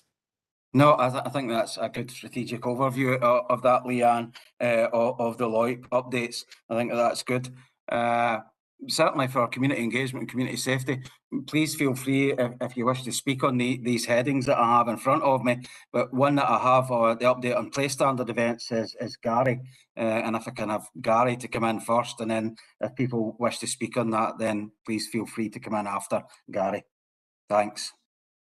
Thanks, Chair. I've just got a quick update following up on from the last board meeting. You were advised about the community engagement, the work of the community engagement subgroup and the funding that was secured from Public Health Scotland to use the place-based standards to undertake some further engagement work in support of the LOIT priorities in order to expand the information that we know and understand a wee bit better about the specific issues going forward. So just to confirm that the Community Partnership team, in partnership with Getting Better Together, will be looking to arrange 3 events between now and the end of August. The details have still to be confirmed, but we just wanted to alert you to that, and we'll start to be circulating information to the community board and throughout the communities in due course about it. The information that we hope will be really useful and beneficial for feeding into the LOIT priorities, the actions, and thinking about our future steps and our future actions going forward. Happy to take any questions. Thanks, Gary. Anybody? Leslie? You said there are 3 different events. Is there a focus for each one? Is it like a separate focus or continuation? No, it's 3 separate events. The original planning group had the idea to have a larger event covering the Shotts area, and then 2 smaller events, one for Harthill and one for Salisbury. But I'm not necessarily want to hold us to that. We are planning to work with Getting Better Together to work out what's the best next steps with a minimum of 3 events to try and get as much information fed into our process as possible. In terms of the events, we will obviously try to plan and organise them to be family friendly and, you know, lots of fun activities that can bring and attract people in. In terms of the main consultation events, I'm not sure how much you're aware, but in terms of the place-based standards, there's 14 different standards, and we hope to use those standards to elicit more information and details from our wider community in regard to things moving forward. Not to go through them all tonight, but just to give you a sense of them. The first standard, for example, is called moving around. And the question is, how easy is it to move around where you stay? So it's just about finding out about transport and links and connections to other places, etc. Another one's about public transport, another one's about traffic and parking. But there's 14 in total, and we would hope to use them, as I say, to try and get, you know, really useful and beneficial information that can aid our thinking going forward. Thanks for that, Gary. John, would you like to come in? Yeah, thanks, Kenny. Just a quick update on. Sorry, John. John, I should have said John Duffy. John Duffy's got his hand up. If I can bring, that was my mistake, John. If I can bring John in first, and then I'll bring you in afterwards. Okay. Okay, it's just to say I was party to obtaining the funding for this, and I have a note in my diary for Saturday the 18th of June is the Place Standard Day. I think it was Maureen that arranged that. Yeah, that's correct, John. It was a notional date. It wasn't confirmed. All right. And in conversation with Getting Better Together, we've agreed that potentially, since Colin and I were coming new into the area, that the 4 weeks weren't enough time. But right. we've got approval to extend it to August now. Right. Good. Thank you. Right. Thanks, John. John Walker, can I bring you in now? That was my fault, John. Too many Johns. Yeah. You need to pay attention, Kenny. What I was going to just update you on was the fact that we're finally going to be doing the inauguration of the dedication of our war memorial in the village of Harthill. We're doing that on the 3rd of June. We've got a few people arriving and dignitaries coming along just to help support that event. We've been waiting for probably 2.5 years to do that, and it's really it's going to be hopefully a good event for the village and a bringing together of the 3 villages of Harthill, Eastfield and Greenwich. The other thing is we're doing a Queen's Jubilee celebration on the Saturday. That's going to be a free event for the village. We've got various bands coming along. We've got a tribute band, which is, we tend to call it Down Memory Lane, but they're sort of an army band that dress up in uniforms and sing all the old stuff, all the old songs for the 40s and the war. We've also got 5 local acts that are going to be performing. We've got the schools, Greenrig and Hart Hill. They're both going to be doing something at the event as well, maybe hopefully performing something together. And we've got pipers and various other odds and ends. We've got performers all over the place. There's games for the kids, old-fashioned games like just knock the tin cans off the shelf and hook a duck so that they can get a prize and a sweetie and just hopefully make them enjoy themselves. There are going to be various kiddies rides and bouncy castles and stuff. So we're looking forward to the day. That's Saturday the 4th of June. So we've got a busy Friday and Saturday on both days. So we're looking forward to that, and hopefully the village will enjoy the 2 days. Thanks for your time. Thanks, John. Yeah, I think I'm looking forward to the 3rd, to the War Memorial dedication. It's been a long time. It's been postponed by COVID, obviously, and then you've got the 4th celebrations as well. And I know the amount of work that the community has put into that. But I think maybe the most important question is, are you going to get your face painted? No, somebody suggested that they were going to get a big tub of water and see if they could throw stuff at me to knock me into the water, but I think I'll forego that. I think it sounds like fun anyway, John. I think it'll be good. I think it'll be good. Kenny, I'm just going to bring in the fact that we've got another 2 projects that I'm going to be trying to look at just whenever we get the Queen's Jubilee finished. As one is the community garden. I've got to do a business plan for that. We've already got some funding from North Lanarkshire Council, which I really am grateful for. And hopefully long term, we're going to go for a community shed. I think we need that in the village. So long term, we're looking ahead to more projects. Thanks again for your time. No, that's great, John. And I know that you're willing to work along with Salisbury, who have the Heritage Project as well. And Frank might want to come in at some point about that. So yeah, 2 events that are I'm really looking forward to. I think that they're going to be really fun. Good for the village, good for the kids, and I would recommend going along to those on the 3rd for the War Memorial dedication and the 4th for the Queen's Jubilee celebration. So is there anyone else who wanted to give us any updates or anything on community engagement or community safety and updates on any events? John, sorry, I'll go in the order that my eyes saw, and if I can go with John, and then if I can go with Peter, and then I'll bring Frank in. John Duffy. Right, it's just to mention the Spring Hill project started on Monday, and all the bulldozers have moved into the site. And normally we would have the big lunch shop there run by the Eden Project, which incorporates all the neighbourhood to get together for lunch. But because it's a building site this year, we're moving up to GBT and we're coordinating with the 365 Club. And they have arranged a dedication to the Queen on the 31st of May, a Tuesday. So that's all been arranged. Mornay Way is where we started the big lunch 9 years ago. So we've moved the adults back to Mornay Way, and they're having a Queen's Jubilee afternoon, noon on the 3rd of June. Could also mention that the local authority were given a grant of $2,000 to celebrate the Queen's Jubilee as well. And the football club at Bonaccord, they have received 1,850, I think that they've got, and they'll be running a Queen's Jubilee tea dance and a day for the children, which is being arranged at the moment. So that's all the updates I'm available at the moment. Thank you, Kenny.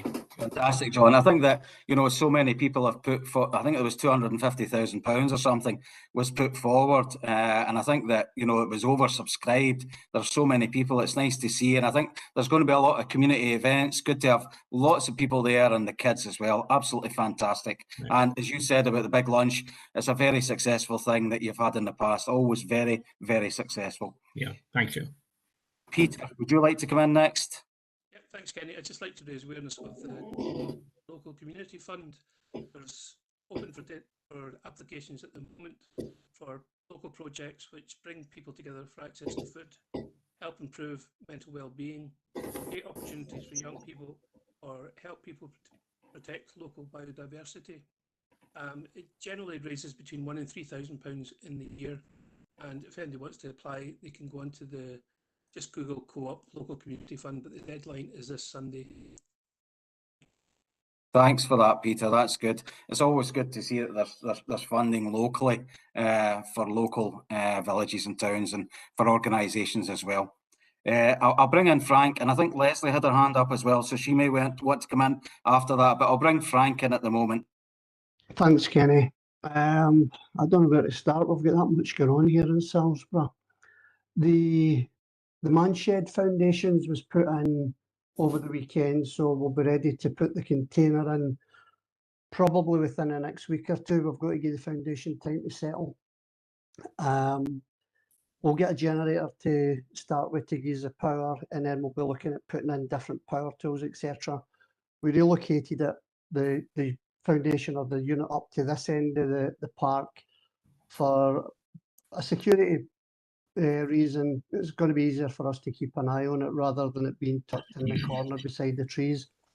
And the ground was probably a bit too soft to put it in its original location. So we're quite excited about that, because that's going to be a hub for everybody to get together and start doing building up like the planters and what have you, the benches. We also had a walkabout yesterday with housing and maintenance, and I can't thank the housing and maintenance and NLC enough for what they do for Salisbury. Every so many weeks or months, I sit here and I listen to people, saying, you didn't get back to me about this, or NLC's not responded. And I can honestly say it's not the case. We in Salisbury we're doing really well. We're working together. We're getting more people involved. We had a litter pick 2 weeks ago, and we even had people here on holiday related to family staying here, and they were out picking litter on their holidays and enjoying the kind of camaraderie with the local folks. So we've got another litter pick come garden session this Saturday, where I've ordered 4 tons of compost to fill baskets, planters, get some more planting done in the community gardens that we've already got underway. So a lot of people have already commented on the difference that the place looks when they can get in there and sit, but we've got a lot of plans for that, as well as putting things about the rest of the village. I spoke to Jane McFarlane for the community centres this morning. Again, amazingly helpful. We're going to meet there at the community centre within the next week or two to look at putting external sockets in the quadrant of the community centre. Initially, there was only a dumping ground, so we've cleared it out. We're going to get it pressure washed, but we're going to be putting in a sensory garden and a place where people with dementia or autism can go there and kind of chill out, and we're going to be putting in sensory plants. So just a breathing space for people to go in there when the centre's open. We're looking at different clubs that we're going to be running, and we're getting the feedback for residents that, yeah, we want to do bowling, we want to do flag football, different things. So we're going to be putting that in paper and working with the community centre management. We have view trying to get the community centres open longer in the days that it's not open at the moment. I know that there's a lot of restrictions there with the budgets, but I'm sure we'll work with NLC and get it open a bit longer. So again, it's another hub for people to come together. You normally hear the flats in different areas being stigmatised, that they're transient people, they're druggies, etc. And I think, as I said at one of your meetings, we need to start reaching out to people rather than segregating them. And I came up with the idea that I was going to put notice boards in with the Housing Authority, which they have kindly given, And on those boards, it'll be telling people about Paul's parcels. We'll be able to help people with paperwork. We'll be putting in Crime Stoppers details. And every time that there's a new thing on in the community, we're going to put it in the board so that people in the flats will be drawn into the community. Now, that's going to have a positive effect that if there is antisocial behaviour there, when they start saying that we're trying to help them and tell them about Paul's parcels, help them with paperwork to get benefits, they'll end up taking more care of the premises that they're in, and hopefully that'll have a crime reduction or a knock-on effect to crime reduction as well, rather than just, you know, people are in the flats and everybody's labelled the same way. It's a very destructive way to treat people. So we're looking to engage with people, and we've been engaging with people that come to Paul's parcels that stay in the flats, and we've managed to help them with other things apart from Paul's parcels. And it's only through Paul's parcels that they've came down that we've been able to engage with them. Sorry if you hear the German shepherds in the background. So some of the other things, we had a defibrillator donated to the village, and so far it's been withdrawn 4 times. It's not been used 4 times, but it's been withdrawn, and it's only been in a couple of months. So it's really great that we've had that put in place.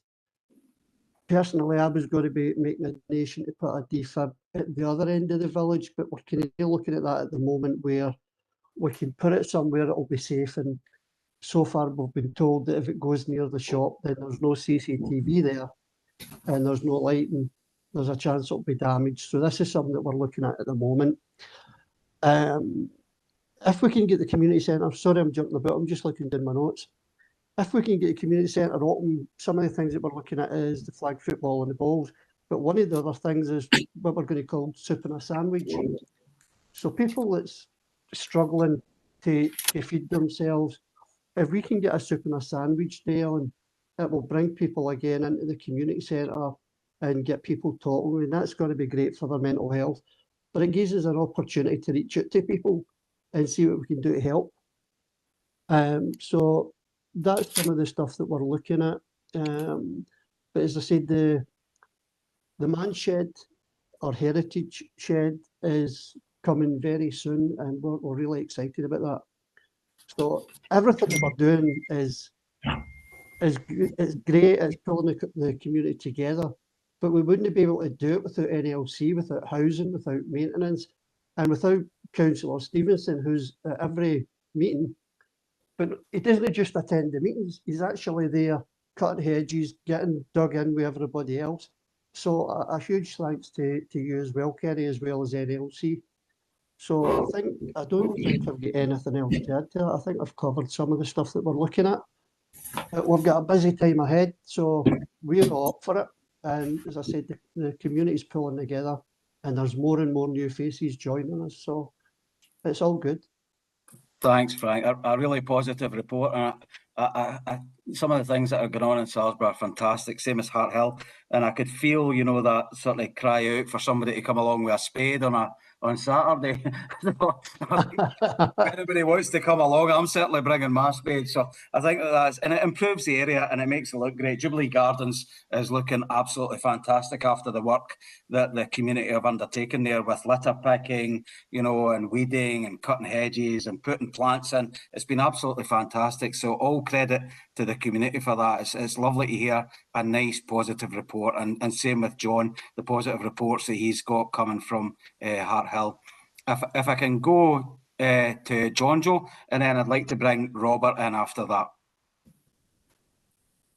Just to let you know, on 4th of June, the 4 churches, and so it's the EU Congregational Salvation Army, the St Patrick's Church, and called the Head Church, they're having their Queen's Jubilee. It's getting held in the grounds of the EU Congregational Church. And they've got a lot of events running. It's got to be a great fun day for family, and bring it for everybody want to come. Please come along, bring all your friends, and I'm sure that's going to be a great day. I don't know what I'm going to do with myself. I cut myself in two to go to the one in Congregational and go out to Hart Hall, day Hart Halls. I'll manage the two, I'm sure. But anybody's want to come along, they're more than welcome.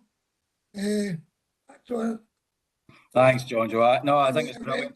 I've had an invitation to that one as well, and it sounds absolutely brilliant. And I was wondering about that too. You know, how do you get to them all? You know, Salisbury's got some stuff on, but on that particular day, you know, all the churches and shots have got it going on, and Hart Hill already have their preparations too. So exciting times, and I think good for families, as you say, to come along. Robert, would you like to come in? Yeah, thanks, Chair. Just very briefly, I was just listening to Frank there. I've moved across from the Coatbridge locality, and I've only been in covering shots and with youth worker for the last month or two, so I'm really keen to link in with what Frank was talking about. I just came from a group in Salisbury Community Centre. We've got a group for young people on there on Monday nights, and we're also offering a programme across 4 localities, including shots in Salisbury over the summer holidays. So I'd be keen to link in with Frank and see what's going on and try to get some youth involvement and young people involved with that as well. It's really encouraging to hear what's going on in the Salisbury area. And as a youth worker, we're very keen to link in with that and see what we can offer collectively. That's fantastic, Robert. That's great. And I think there's probably a sort of there's probably a demand from Hart Hill as well, and I would imagine shots. And I think that people would be, you know, well advised to contact you and speak to you about that. That would be fantastic. Thanks very much for that offer. I think that Frank will probably, I know what Frank's like, he'll be in contact with you pretty soon. Definitely. Thanks, Kenny.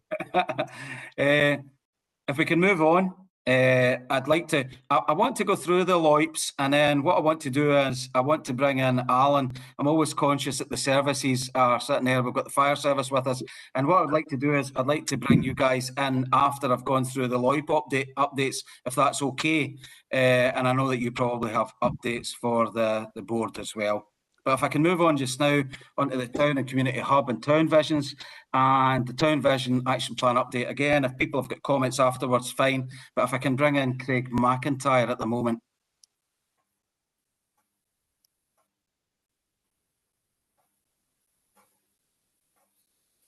Do we have Craig on the call? I thought we did have Craig. I'm not sure what's happened.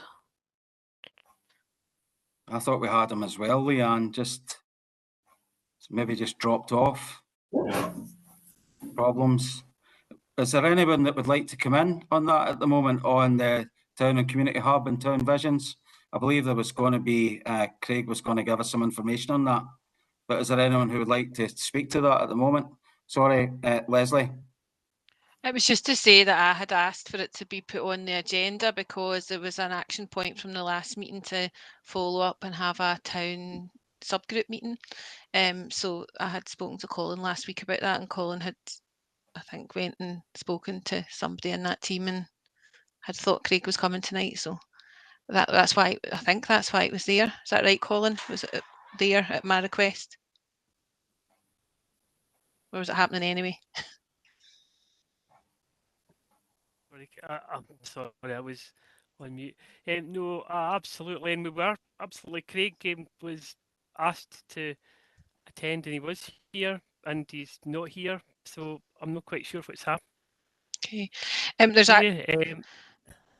I was just going to say, since I spoke to you last week, Colin, there's actually been a further sort of development. I had made a request for another subgroup meeting.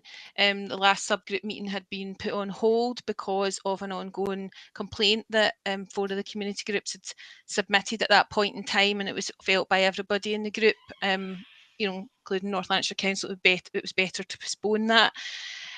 So at the last meeting, I had sort of raised that you know, complaint had been ended, and maybe this was the time to meet again as a subgroup. But since speaking with you last week, Colin, I've actually had contact with the Scottish Ombudsman, who are going to be in touch with North Lanarkshire Council with regards to the concerns that the community groups have, because I did say that the complaint feedback at the last meeting that we were taking it to the Ombudsman. So that's all just happened since I spoke to you last week. So I don't know if that might change the position again in terms of whether we need to pause the ask for a subgroup meeting again or not. I would think so.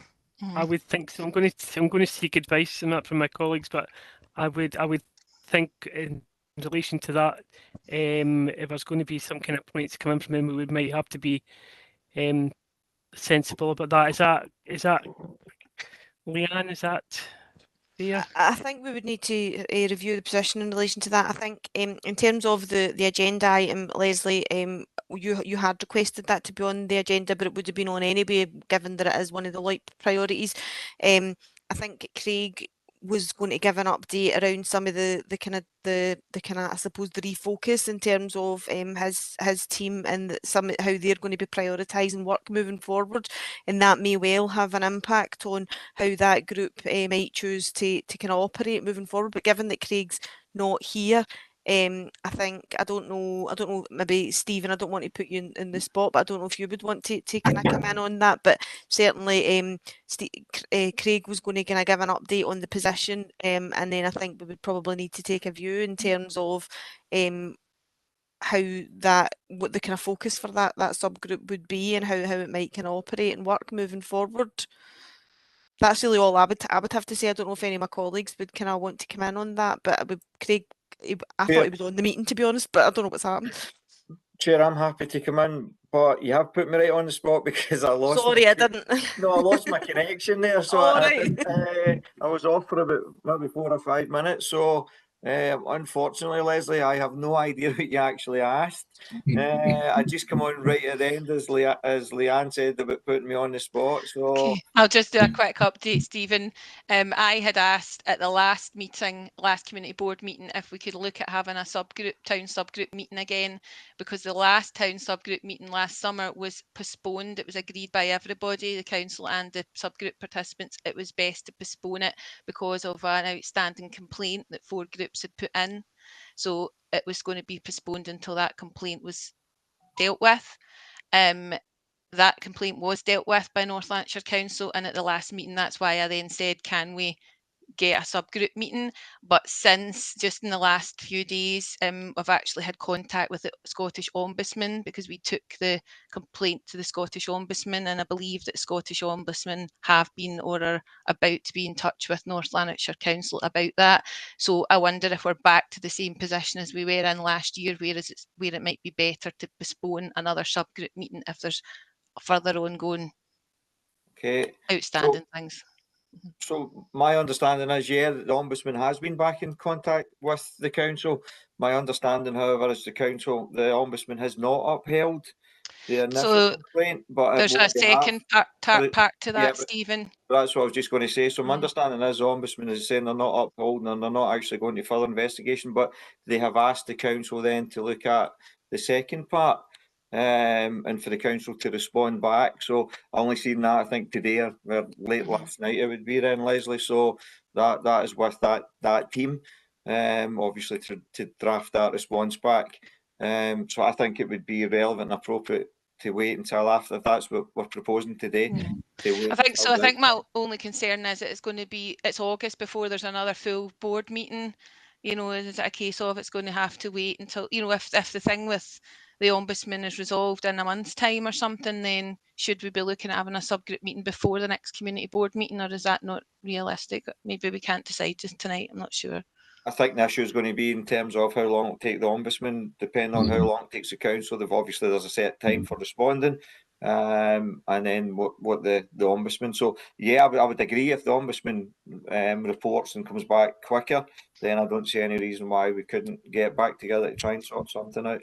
But we're all at the mercy at the moment of how long it takes the Ombudsman then, and how long it takes the council to respond. Okay, that's fine. And I think you know, I was happy to obviously hear from Craig tonight about just like a kind of general update about where shots. We know it's kind of further down the plan than other towns, but I think it's, you know, given that we're talking about 9 months or so since there's been any chat about it, it would be good just to get that back on the agenda. Yeah. Thanks for that, Leslie. That's great. If we can move on to the next sort of sub-agenda thing, is mental health and well-being and tackling poverty and inequality.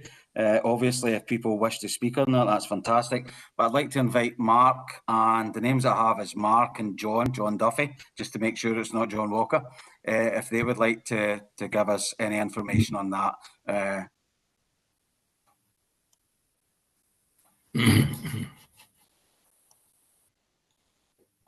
No updates. John, do you have an update?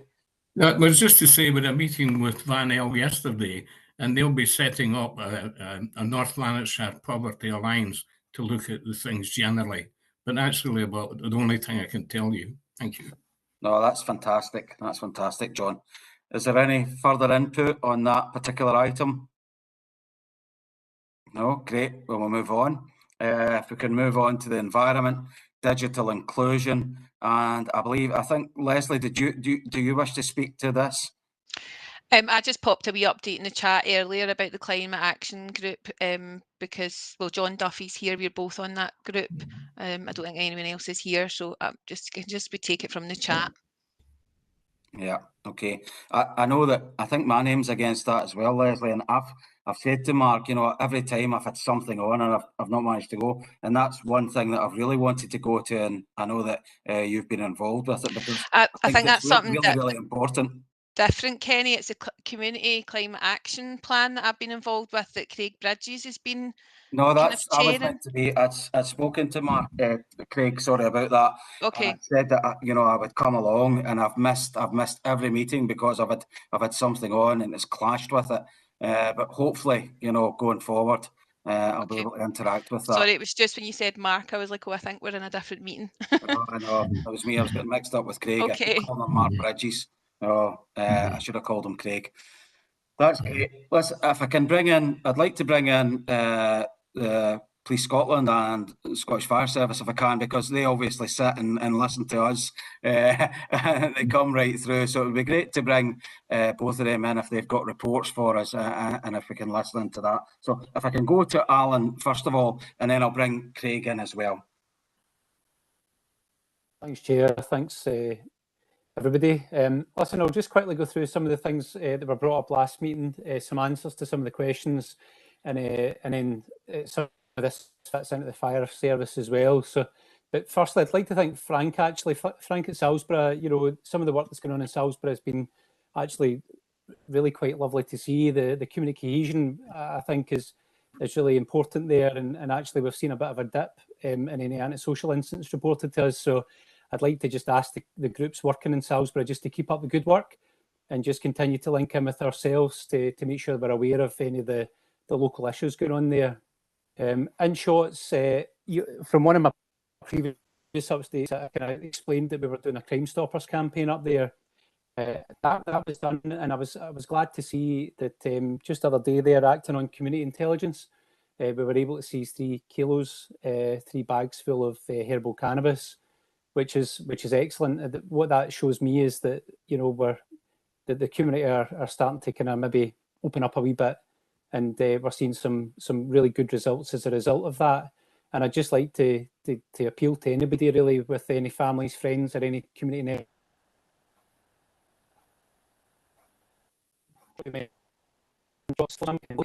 reported. Anything can be reported anonymously to the police and various other partners in relation to anything ongoing up in that area. One of our biggest issues over the year that I've been in the area inspector within the area is Hart Hill Services.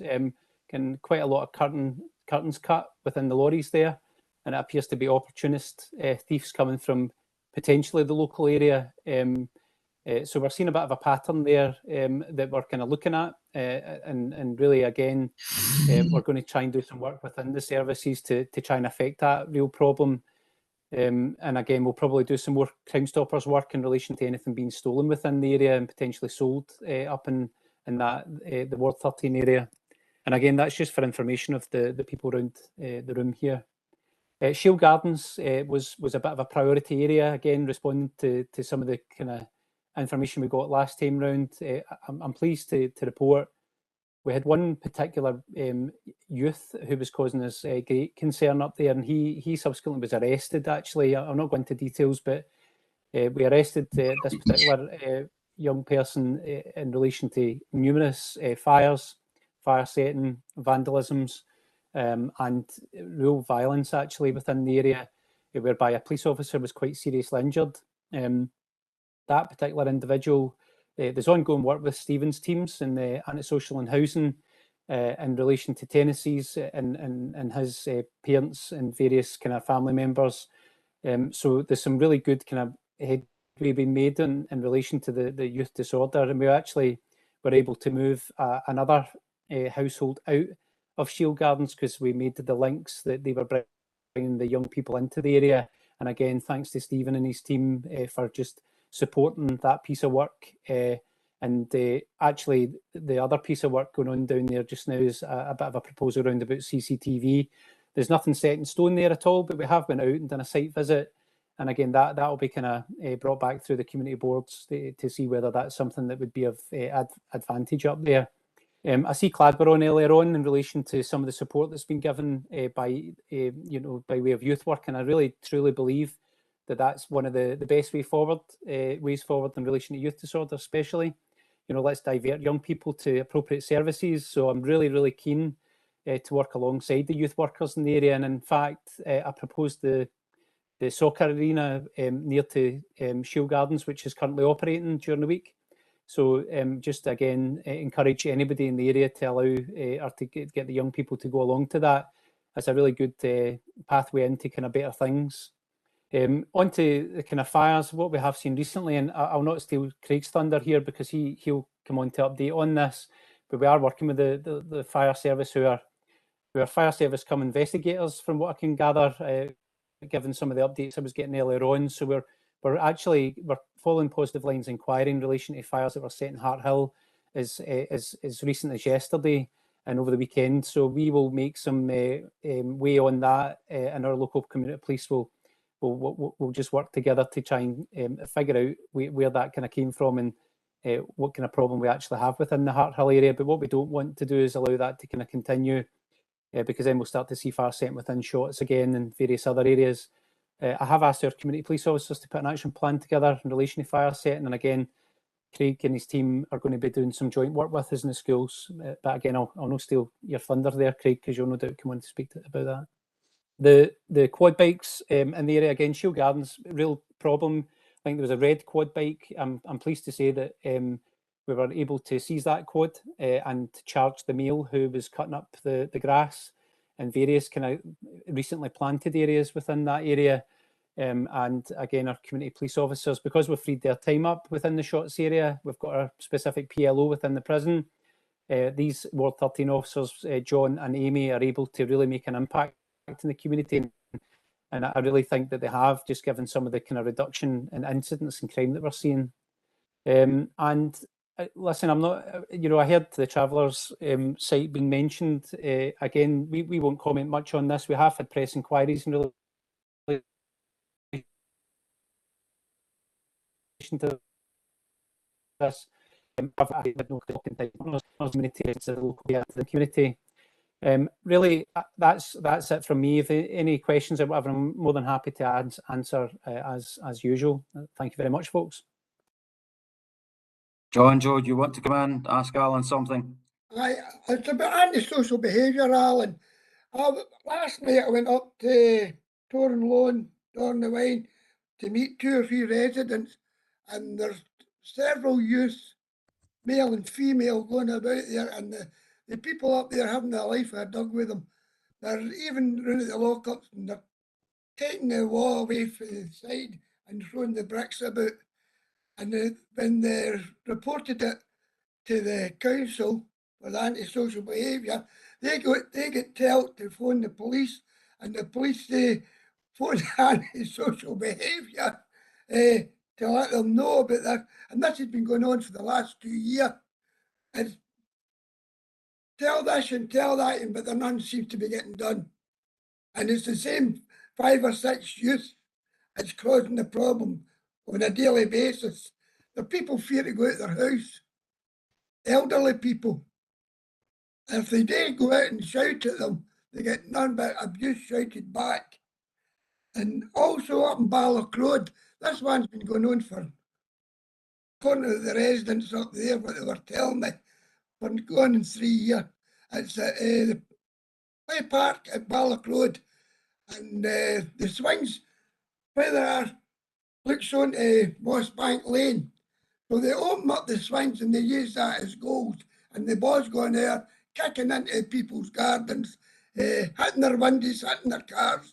And again, it's an ongoing thing, it's a daily thing. And the people, the more they shout at the kids, the more they taunt them.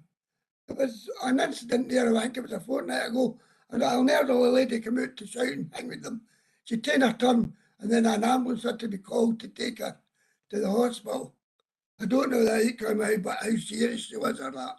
But these situations are going on and on and on. The police are saying, right, get in contact with the Council for Antisocial. And the antisocial are saying, get on to the police. And the people are reporting it and reporting it and reporting. They're doing what you're asking them to do, but nothing seems to be coming from the partners to them. And it's nightly and daily. And when the police come up, there's nobody there because the kids ken you're coming, they're off. I'll just quickly answer that. Look, see the bottom line.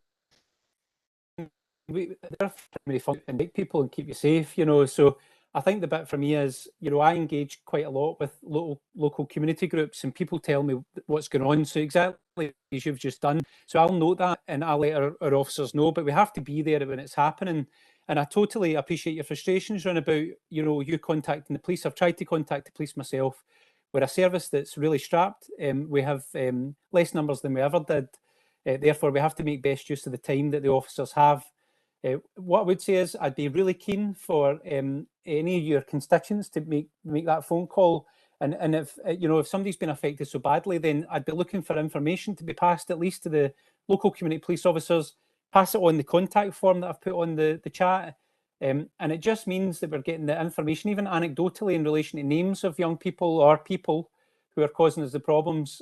We've got a really good knack of being able to take just intelligence or information and kind of come up with a bit of a plan as to how we would then tackle that. If nothing else, we can then get the times and dates and locations that they are.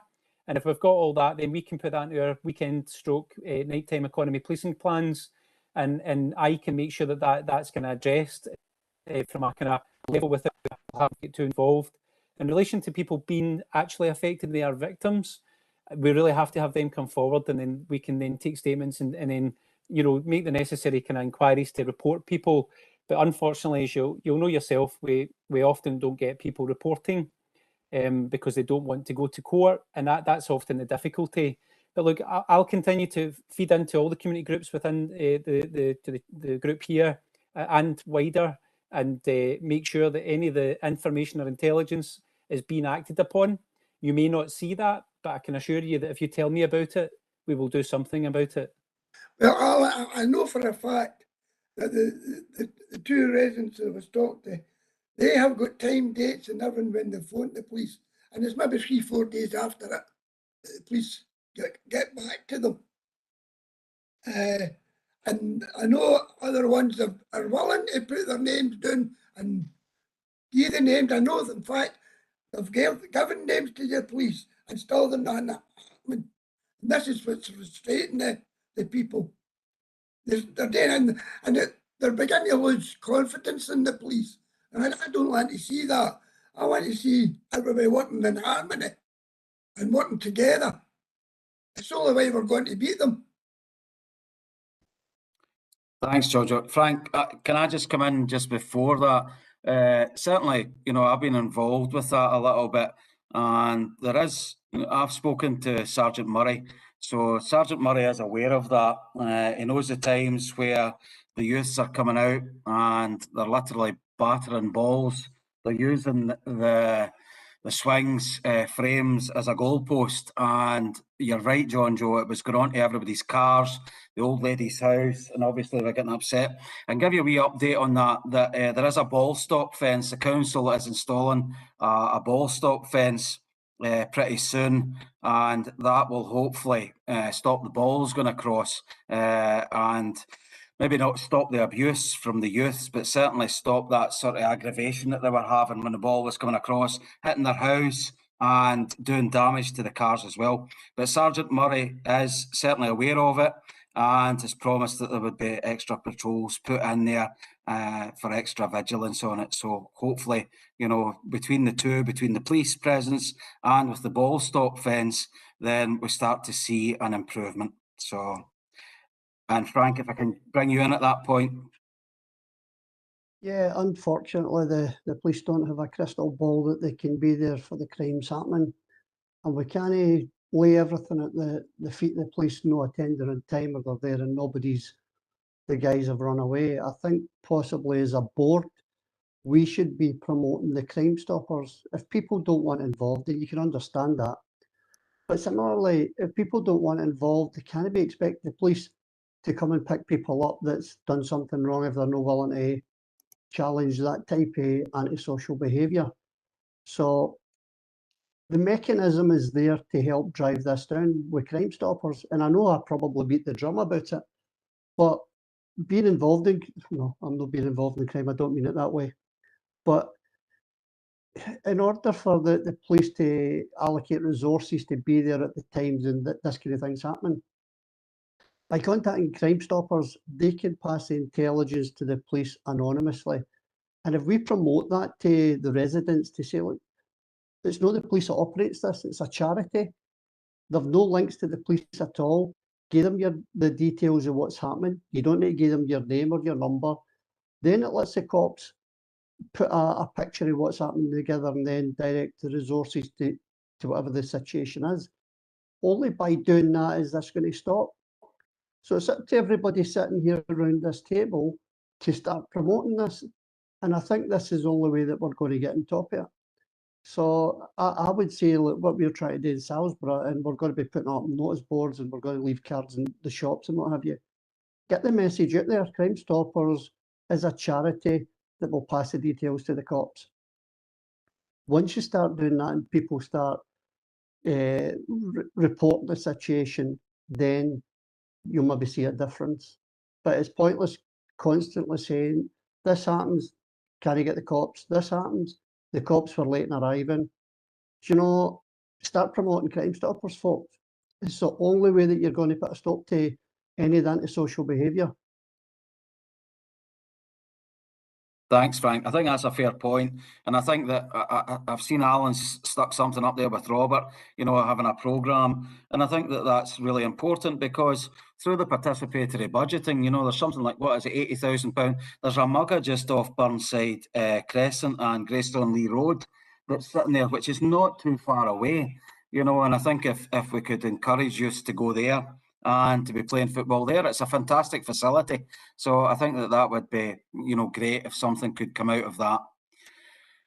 Craig, I'm very aware you've been sitting there. I know Alan tried to steal your thunder a bit with a couple of reports there, but if you would like to give us your report, if you've got any information and updates, that would be fantastic. Yeah, that's great. Thanks, Chair. I'm not precious about people stealing my thunder. That's perfectly fine. I hope that everybody's had a chance to have a quick look at the report that I sent through, but I'll very briefly go over some of the highlights. So obviously a big focus for us is reduction of deliberate secondary fires, and then alongside that, the antisocial behaviour aspect of it.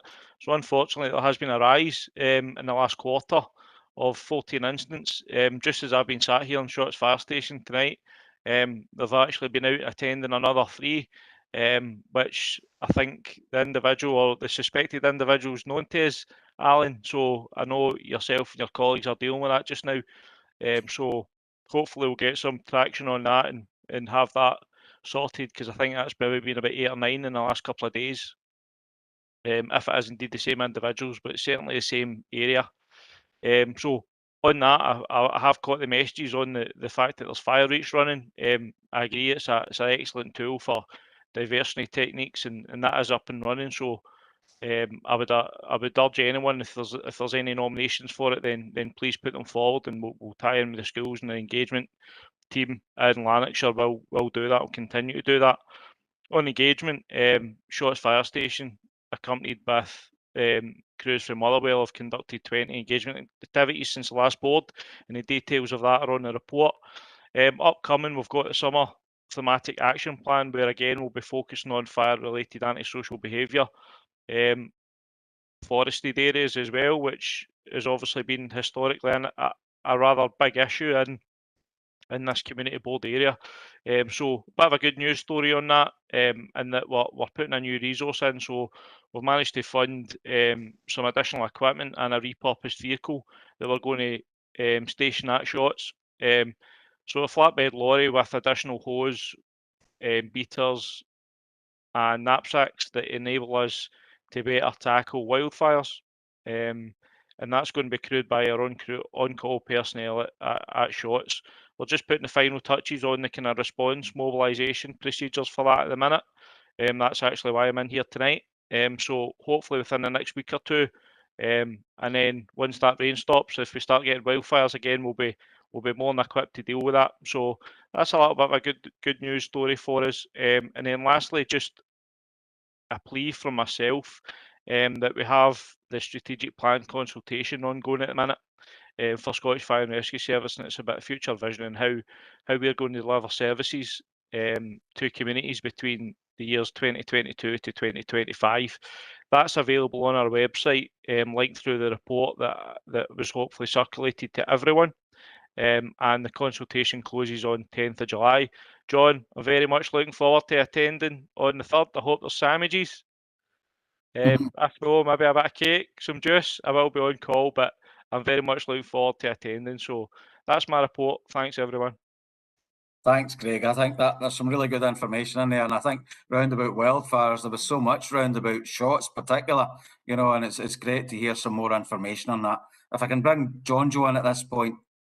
Hi, Craig. I'll tell you what, it was a couple of months back there were a bad fire up at Gary Way, the back of Gary Way, on the Mosslands, and the residents up there were afraid it was going to go into their back gardens, and their houses get caught in fire. Is there any way they can get a fireproof to stop the fire from getting right into where it was? I think the way we went about that is we've tried to kind of target and do a bit of engagement in the area. I know my colleague Martin's been up, and then obviously with the colleagues in the police and some of the councillors up there. I don't know if you were there up yourself, but certainly there's been a bit of engagement on that. In terms of technical implementation of any kit we can put up there, I don't know if that's going to be possible. I'd need to look into that. Obviously there's cost involved with it, and I don't actually know if such a thing exists that would be able to stop it. Obviously we can get fire retardant fencing, etc. But ideally the best way forward for that would be the engagement, and then stopping the fires happening in the first place would be the way forward, rather than that prevention of getting into the properties. But I do know that my colleague Martin was up with colleagues for the police service looking at that specific area at Gary Way, because it was certainly brought to my attention. Yeah, you're right, Craig. I believe Councillor McCulloch was working on that, and I was up as well. It's quite a difficult area. I think maybe the Coal Authority own that area, so there needs to be engagement with them to see if they, you know, would possibly create a fire break. But there was lots of discussions about different ways to handle it. But certainly a terrible situation, because the fire had come right up to people's fences, and they were frightened that they were going to lose, you know, their fences and all their gardens as well. But Martin was there, as you say, to discuss that. And it isn't always deliberate, it isn't always antisocial behaviour. There are accidental causes for this sometimes, which are probably harder to counteract. But again, it's just that bit of education. If people are out there walking their dogs, then just be careful with discarded cigarettes, etc. as well. So there's that wee bit of engagement that we need to do as well, for not just the deliberate aspect of it, but also the accidental aspect of it. So we're sighted on that, and the crews will continue to engage, and hopefully it won't happen again. Thanks, Craig. Thank you for that. I'm conscious of the time, but I'd like to get through everything, people, but we'll take our time to make sure that everybody gets, because there's a few people that obviously have to come in and speak. But if I can move on to agenda item 8, local development programme, and I believe Leanne is going to give us an update on that. Yeah, thanks, Chair. I actually wasn't intending on spending a long time on it because the report has been circulated. We don't have any additional projects this cycle for approval, but there is an update on each of the projects contained within Appendix 2 of the report. And I suppose I would just want to, if anybody's got any questions or comments, I'm happy to take them. I suppose the only thing that I did want to highlight was I think one of the projects had been given the wrong name in the original report. I'm just finding out what one it was. I had highlighted it in my I think it's maybe in his Hartwood play area, and it's actually Hearshaw, so it's like on the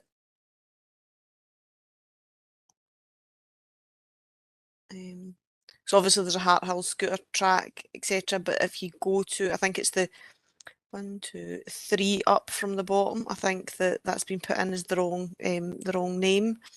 So we'll get that updated and changed and circulate the updated version of that. Other than that, just if there was any comments or questions anybody had. The other thing is just we would just want to, as always, encourage people to continue to put forward proposals and ideas.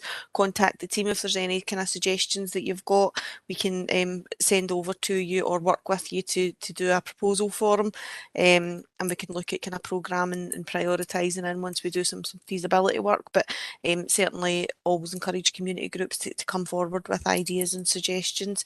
But I wasn't going to go through them go through the report line by line. I was just going to open it up and take any questions. Thanks, Leanne. Comments. Any comments or questions for Leanne? I can certainly tell you about the Hearshaw, or the Hershey as they like to get called sometimes. They were looking for something that was a bit a piece of equipment that was for older children, and I think that that Ross at the time had spoken about that, and I think that's what that was about. So they were looking to see if they can do that. So is there anyone else would like to comment on agenda item 8? No, great. There you go, Leanne. You got off easy there. I certainly did. If we can move on to agenda item 9, the Community Concordat. It's Van El, and I believe it's Ian Johnston that's going to give us an update on that. Unfortunately, Ian couldn't be here tonight, so it's Jean Thompson you've got instead. Thanks, Jean. That's great. I've Lovely already put it into the chat. A wee bit an update on it. It's the North Lanarkshire Partnership have developed a community concordat agreement. Well, that's an agreement between residents, community and voluntary sector organisations, public sector, this is a big mouthful, and local businesses setting out shared values and ways of working together to improve life in North Lanarkshire. And of course, we've issued a survey out to all our contacts so that we can find out what other people's views are on this and what they would like to see changing. I've also put an update in the chat about North Lanarkshire Community Lottery. It started up on the 3rd of May, and we've already got nearly 70 organisations that have signed up for that. That's voluntary sector and not-for-profit organisations. So that's going really well. The other thing I would like to say is about Volunteer Week coming up from the 1st to the 7th of June. And I put that in the chat as well. There's a lot of things going on just now. For example, Fortwood are having a day to celebrate their volunteers. And if you go on the Volunteer Scotland website, they've got certificates and everything like that you can reward your volunteers with. You're putting a wee event on. But that's me. That's all I had really to say. But it's all in the chat, and I believe it was circulated as well. Thanks, Jean. Yeah, I saw it circulated and I see that on the chat there. That's fantastic. Thank you for that.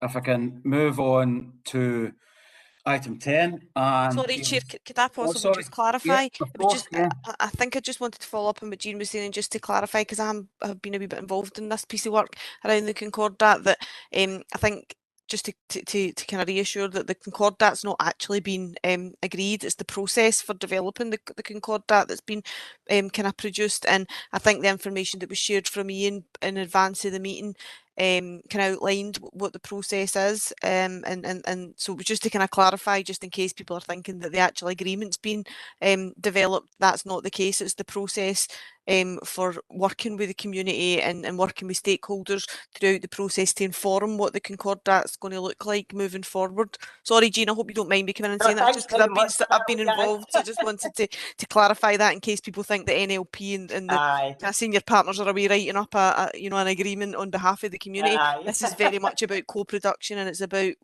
developing the Concordat with the community and stakeholders and partners, etc.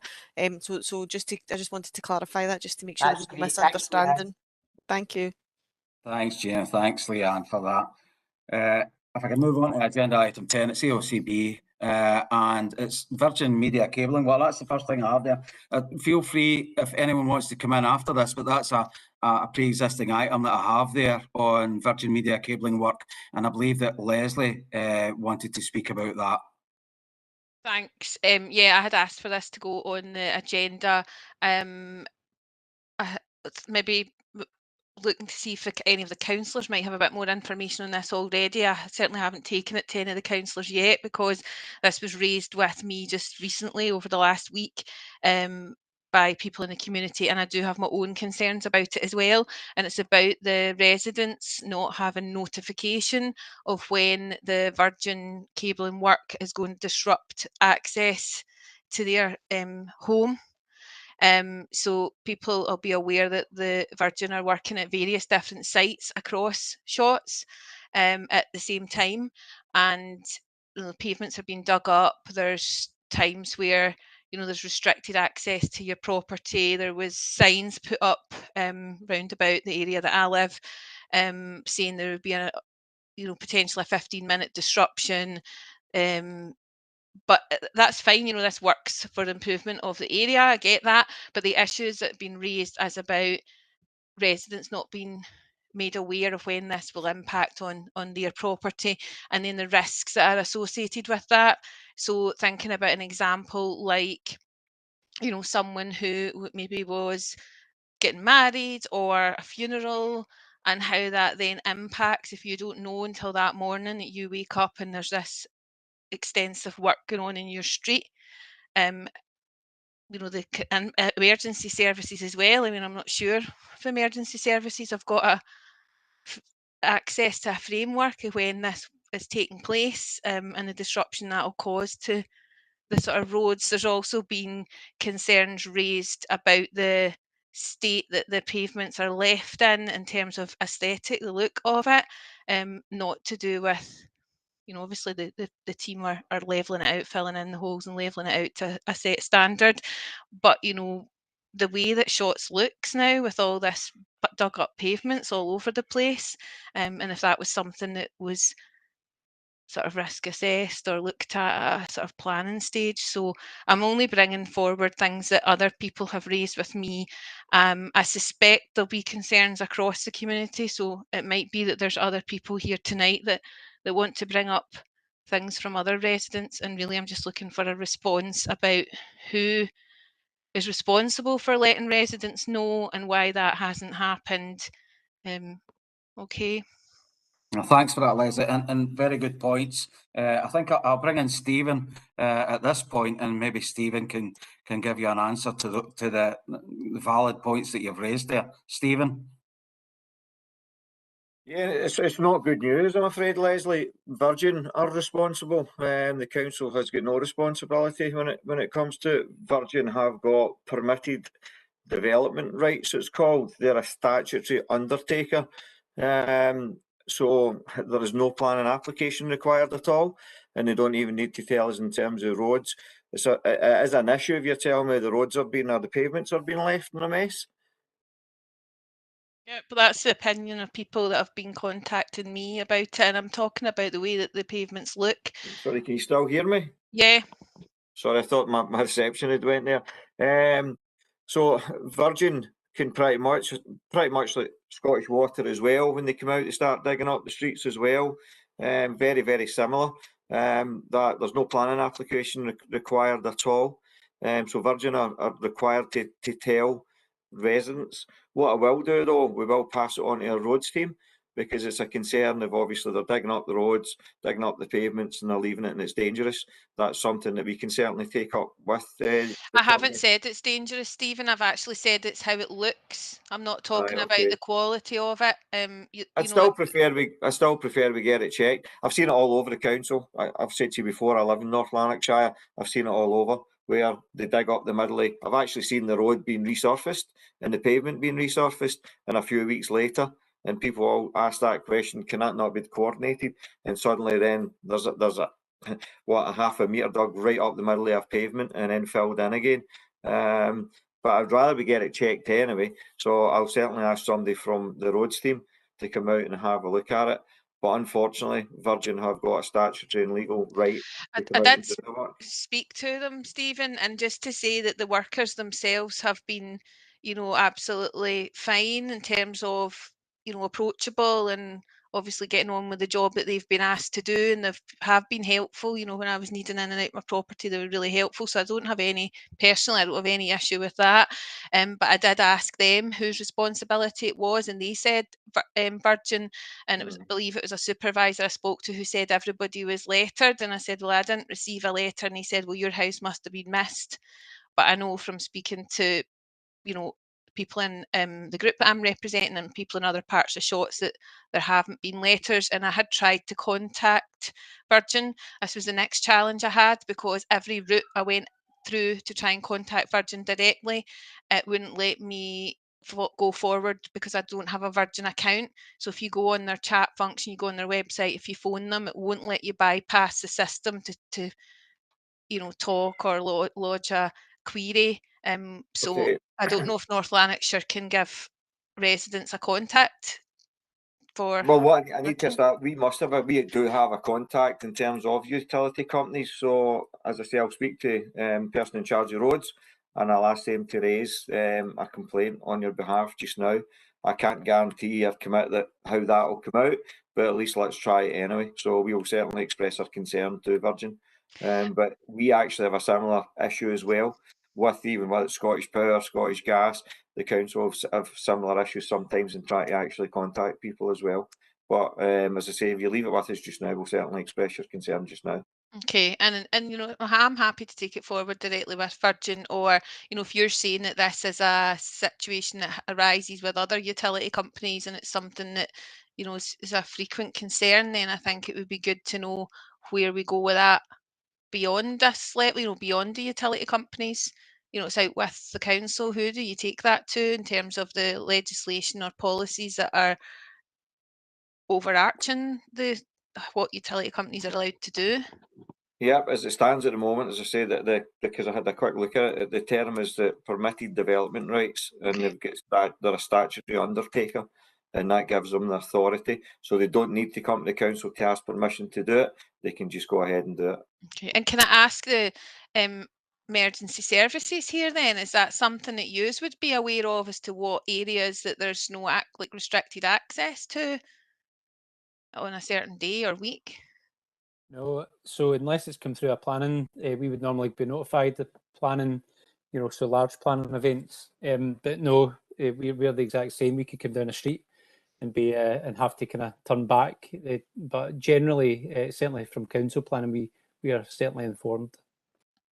Okay, the other thing to point out is that last week, West Benhar Road was shut to do with work out past the golf course at the same time as there was the traffic lights running up Station Road to do with the Virgin cabling work. And I was surprised there wasn't more chaos actually, but at peak times, there's a lot of traffic issues getting through the town because obviously with the Benhar Road being closed, the access to the M8 was then through Station Road, which had those roadworks on it as well. So I think, Stephen, what you're saying is that the council wouldn't necessarily know that Virgin were going to be in that area. So any other plans for road closures, etc., they wouldn't be able to plan for that.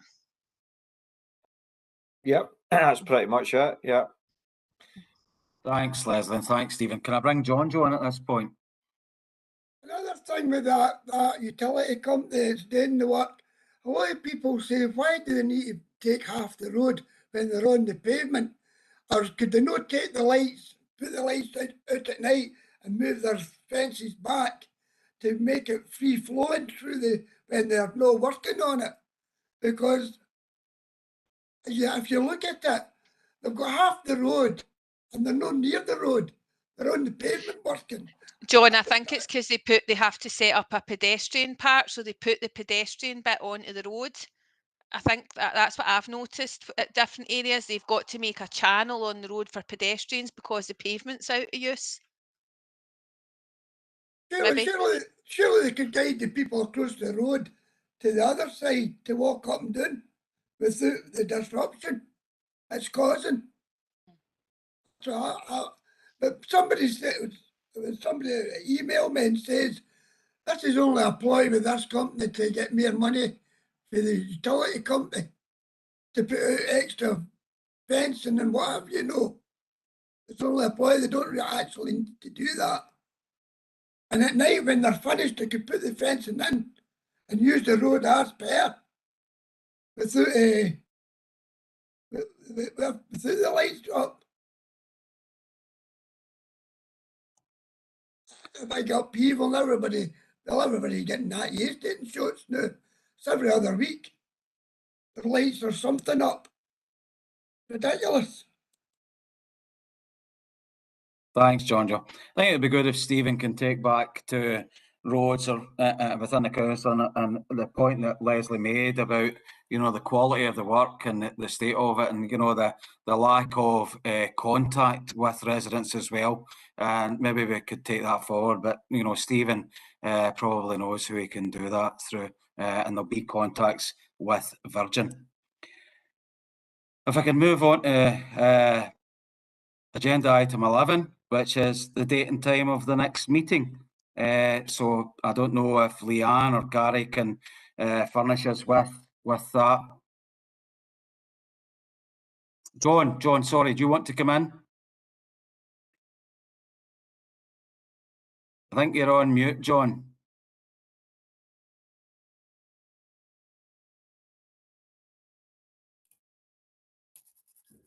This technology is going to drive me nuts. It's just to mention, Chair, this excellent report from GBT that everybody has, or you should have had, for the Community Board report from GBT. You should all have that. Yes? Yeah. Yes. It's for noting. Excellent. Thank you. Thanks, John. Thank you. Thanks. If I could just go back, can we have do you have decided on a date and a time of the next meeting? It's Tuesday the 23rd of August at the usual time. That's great, Gary. Thanks very much. Thank you. Can I just thank everyone for attending tonight and the positive reports that have come back. And it's absolutely fantastic to hear from services, from individuals, from groups, and all the fantastic work that's going across the sort of Ferticity area. I know we come under the Shotts board, but it is the Ferticity area because it takes in the villages as well. So thank you very much for your attendance and thanks very much for your input. And I hope to see you in August and have a nice summer. Thank you. Thank you. Bye-bye. Bye. Bye. Bye-bye.